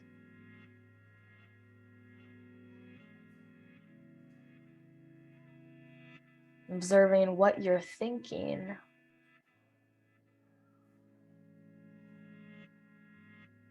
Noticing the noise of the racing mind. And then bringing the awareness back to the breath as the anchor to the present.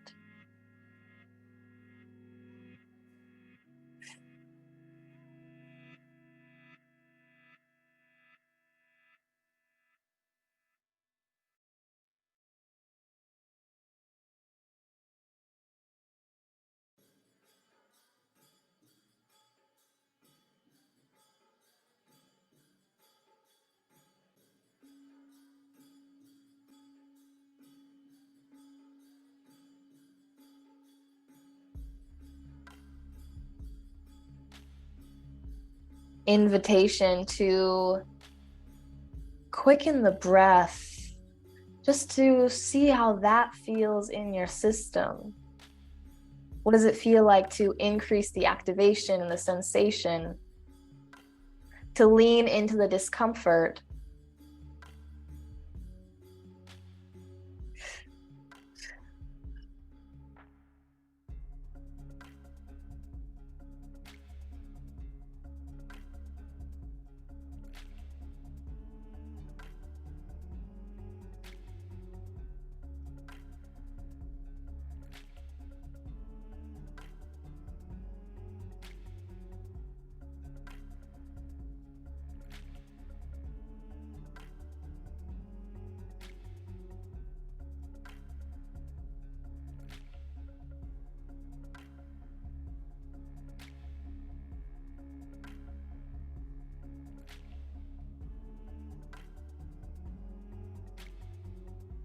You stay with it for 40 more seconds with this quickened pace.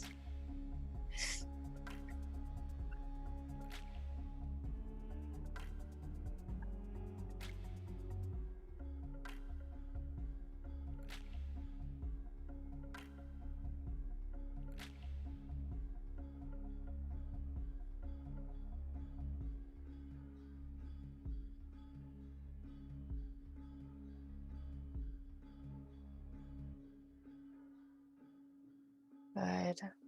Taking a deep inhale, filling all the way up, holding it at the top.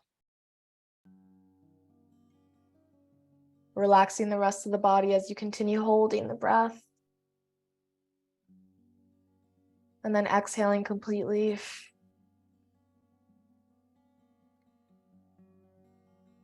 And returning to the rhythm of the breath.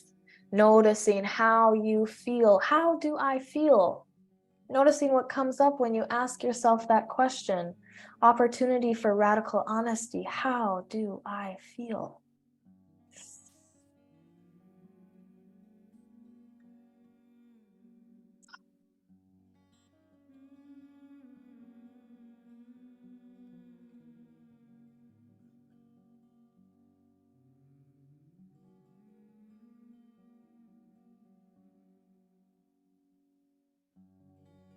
Noticing the emotions that are present.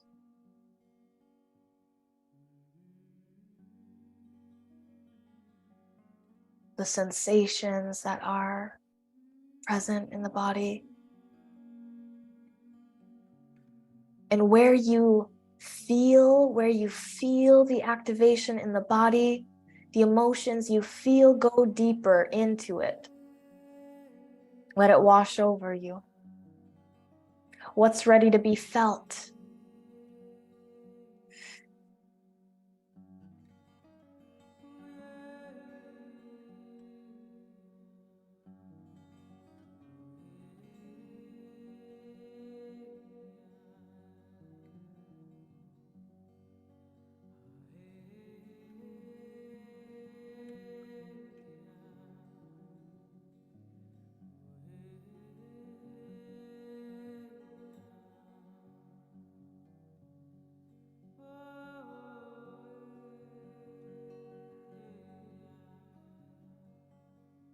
And you get bolder with that exhale, letting the exhale be a deep release, maybe releasing sound with that breath out.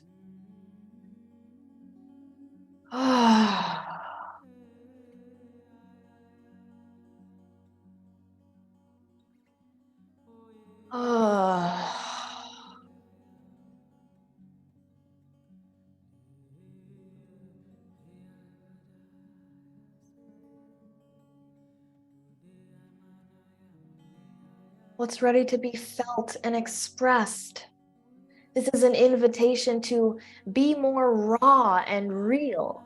You're sitting in your room alone, breathing, being with yourself. If there was ever a moment to be fully expressed, it is now. And so if you notice yourself still holding back, still resisting what wants to emerge, what's bubbling up to the surface, notice that. Notice that. Why are you shrinking yourself? Why are you making yourself small and your expression small? Alone in your room. Where else are you being like that? This is the moment to practice who you want to be outside of this practice, who you are choosing to be in your life. So get free and raw and primal and expressed. Ugh.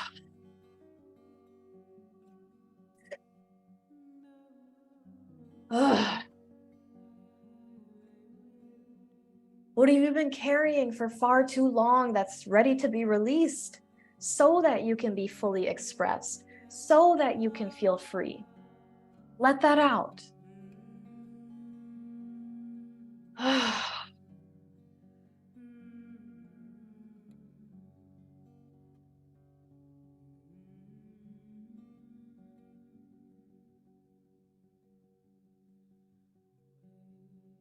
Let yourself take up space to be seen and heard.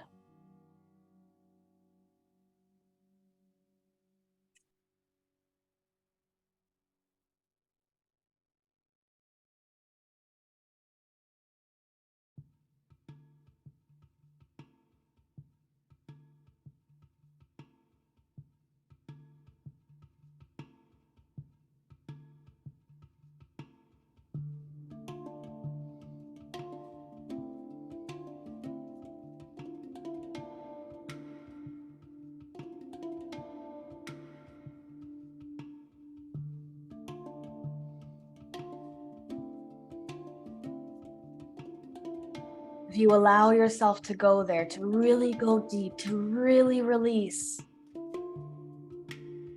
Notice what starts to open up in that space. The possibilities that come closer. What feels within your reach. In a space of limitless possibility and expansion. Breathe that in.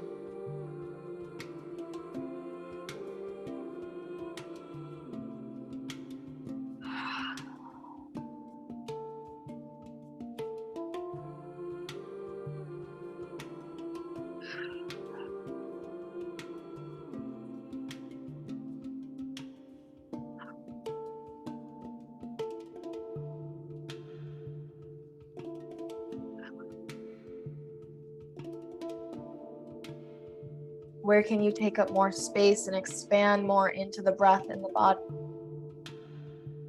Letting that belly rise fully from your deepest belly. Letting that chest fill up with expansiveness, opening into the heart, into the chest.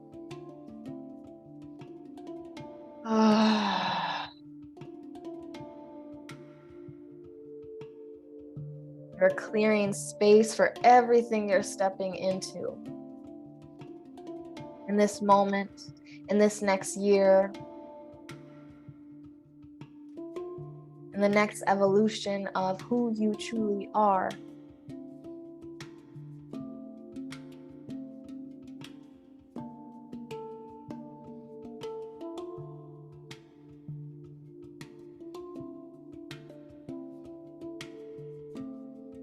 What would it look and feel like to claim your fullness, your wholeness, your divinity? Come home to that in this breath. It's always been right there, always within you. Feel into it.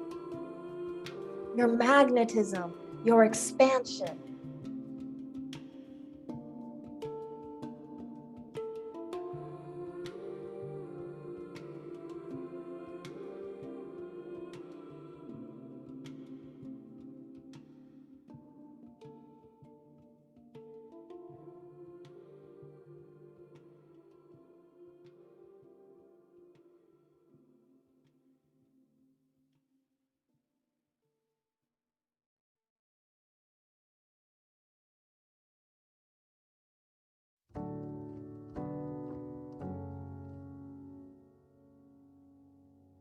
Taking a deep inhale.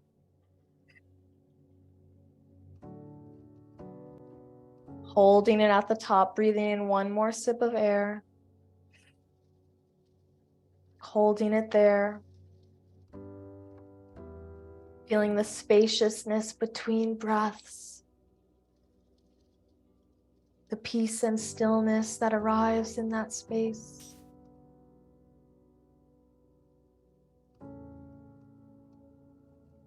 Holding here as long as you desire and releasing when you need to.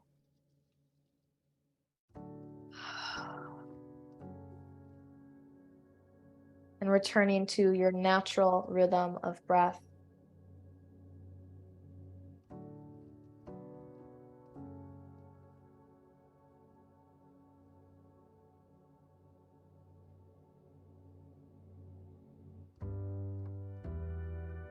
Staying turned within a few more minutes. This is a space, a potent space of integration.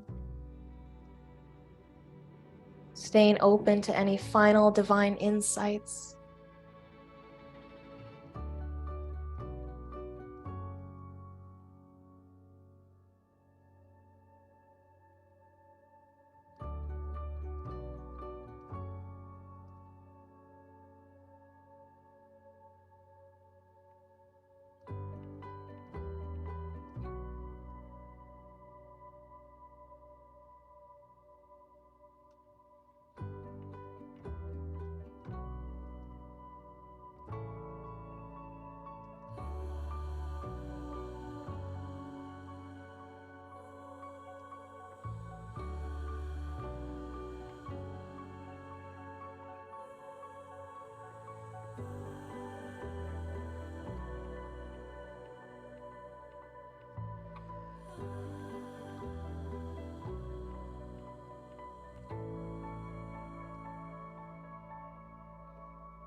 You are whole, worthy, perfect, and complete right where you are.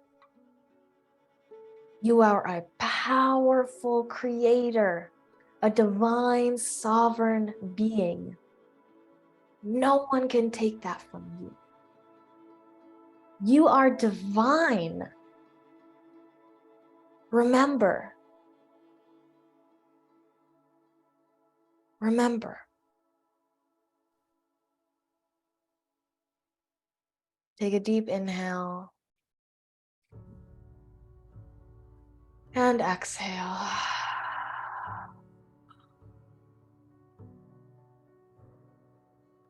Slowly begin to wiggle your fingers and your toes.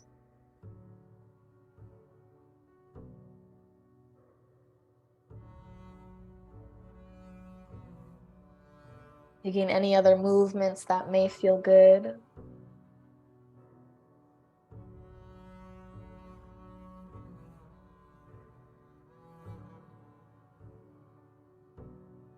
Maybe stretching the arms out, stretching the body out long, like you're just waking up from a nap.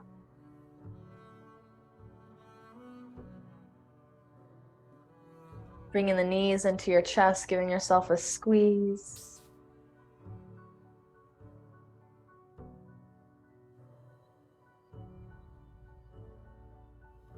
And coming onto your side like you're curling up in a ball in the fetal position.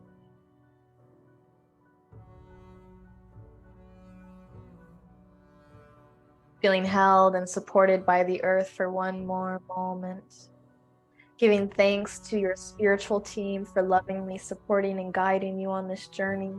Thanks to yourself for showing up with deep devotion to your holistic health and well-being, deep devotion to radical self-care of your divinity. Notice the peace that is lovingly holding you in this moment. The peace that you cultivated for yourself.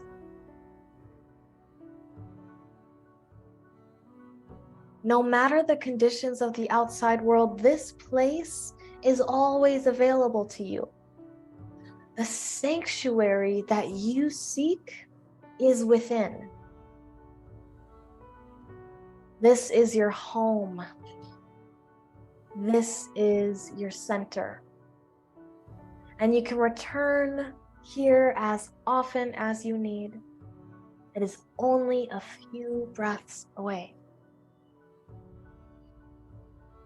Whenever you're ready, you can rise up to a seated position, rising into the truth of who you are.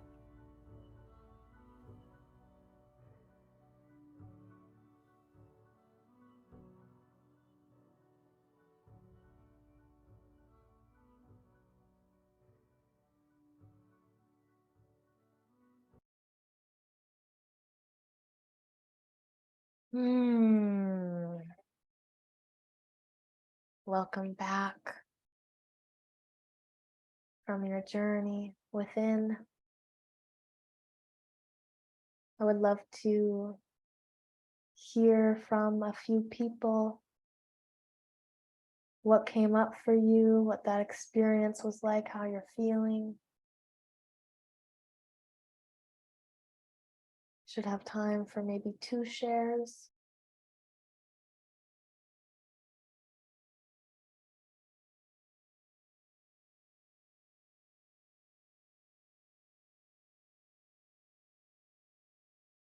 Deja, would you like to share? Yeah, sure. Oh, I'm like crying tears of just like gratitude right now. Oh, yeah. So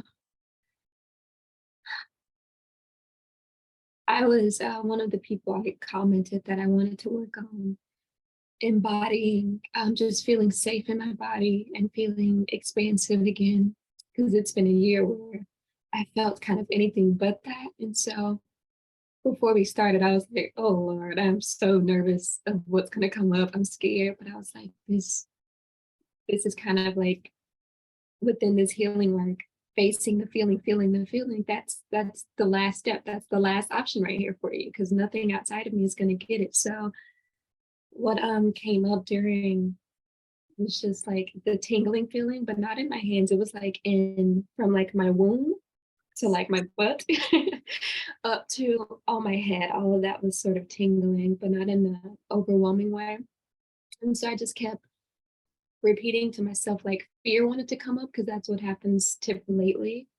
And then instead of allowing that fear to kind of be the story, I was just like, no, I'm just going to be with it. And it's not bad or good, because I just realized it's the story that I give to it that kind of makes me anxious about what's happening in my body. And so I was like, I'm not going to feed into that story. I'm going to feed into story that this practice right here is actually healing. And so when I kind of lean into that story and I let it be, I almost fell asleep. Whenever I do meditations, I always get to that point where I fell asleep. But instead of falling asleep, I made it to that whatever state that is, to where it's just completely I don't think there are any words for it, but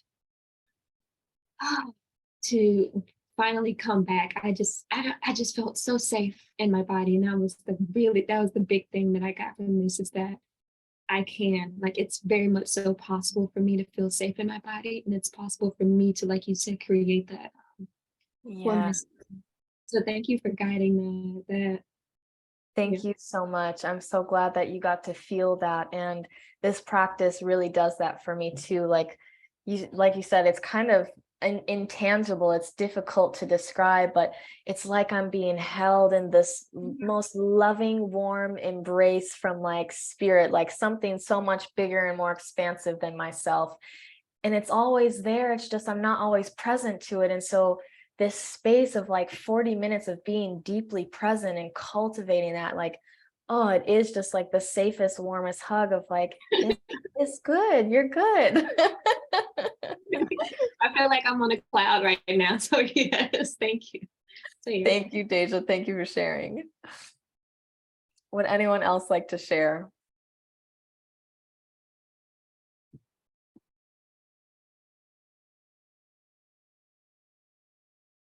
One more person.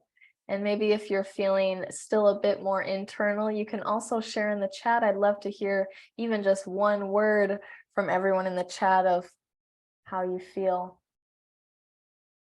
And one more person out loud.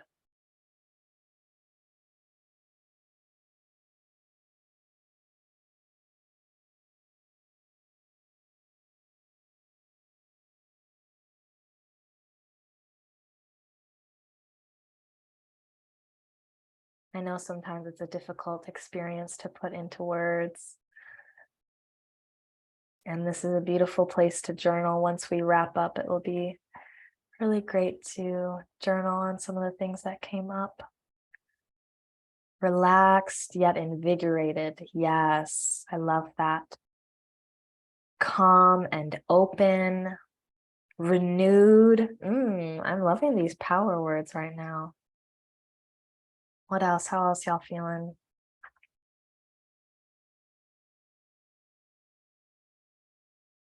Peaceful, awake. Yes. That can mean so many things. Awake, awakened. Yes, I love it.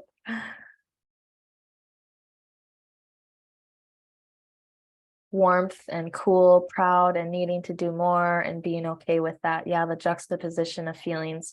Yeah, it's so beautiful. Like we can hold it all. We can hold the grief and the joy and like the full range of our humanity, the full range of our emotions, to be with it all. Blessed to have breath in my body. Yes, so present to the gift of life, present in this breath. Absolutely. Calm and relieved. Yes. Anyone else care to share out loud? Any one last person to close us out?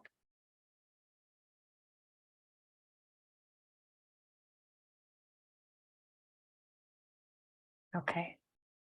Well, thank y'all for sharing in the chat and for being here with us. I am going to launch a poll right now as I tell you about some of the ways that we can stay connected. I'm so grateful. What a beautiful day we've had together, this healthy healing holiday summit. We were getting free and healed and healthy in all ways, and I'm so grateful. So if you could just answer this 2-question poll, I would be very grateful for you to get some feedback from this session. Helps us to know any shifts to make in the future, helps me also report back to donors who helped make this event possible.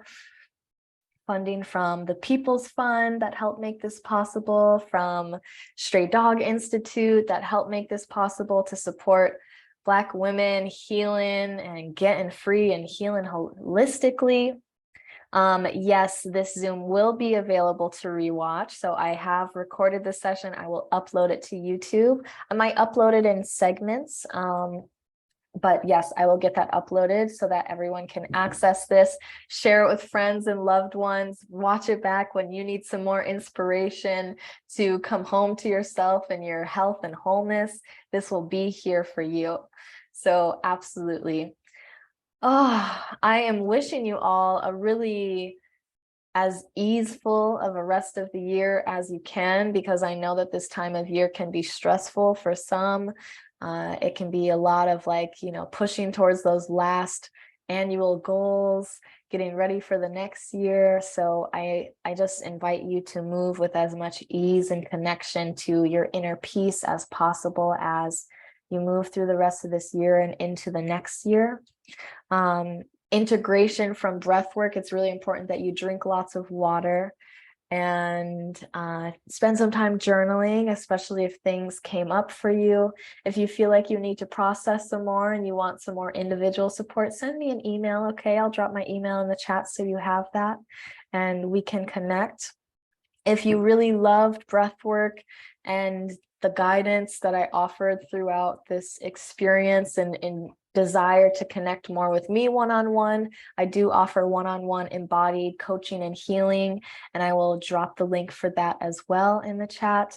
And then I'll send a follow-up email with a number of, the recipes that we went over today, some other resources to support you on your vegan health and healing journey. So I'm going to send you all kinds of goodness in a follow-up email to stay connected and continue integrating and learning and diving deeper. So what a gift this day was. Thank you all so much for being here. Feel free to share in the chat one of your biggest takeaways from the day. Would love to hear from you as you're answering that poll. And I'm going to drop some of these links for you as well around how to connect with me one-on-one. Let me drop my email if you have questions. Okay, there's my email. And then how to connect with me more one-on-one beyond that. And let's see here. There we go. Here's the link for that. If you're interested. Yes, the point of meditation and veganism is to get better at life. I loved that what Lisa shared with us. Excited to try the tahini pickle juice combo. Re-inspired to do more mindfulness and breathwork practice. Yes, absolutely. I'm just feeling so inspired by, the people that we got to share space with today. It's been really a pleasure. I love to see people coming together, especially women of color coming together to improve our health and well-being, because I know that we bring it back to our communities and everyone else around us. Oh, thank you. Your generosity is boundless. That's so sweet. Thank you so much, Karen. I really appreciate you for being here. Another takeaway, take steps to expand my consciousness. Yes. Beautiful. All right, y'all. Thank you so much. I hope you have a beautiful, beautiful rest of your day, your year, into the next. Wishing you health and wholeness, and hope to see you again soon and connect more.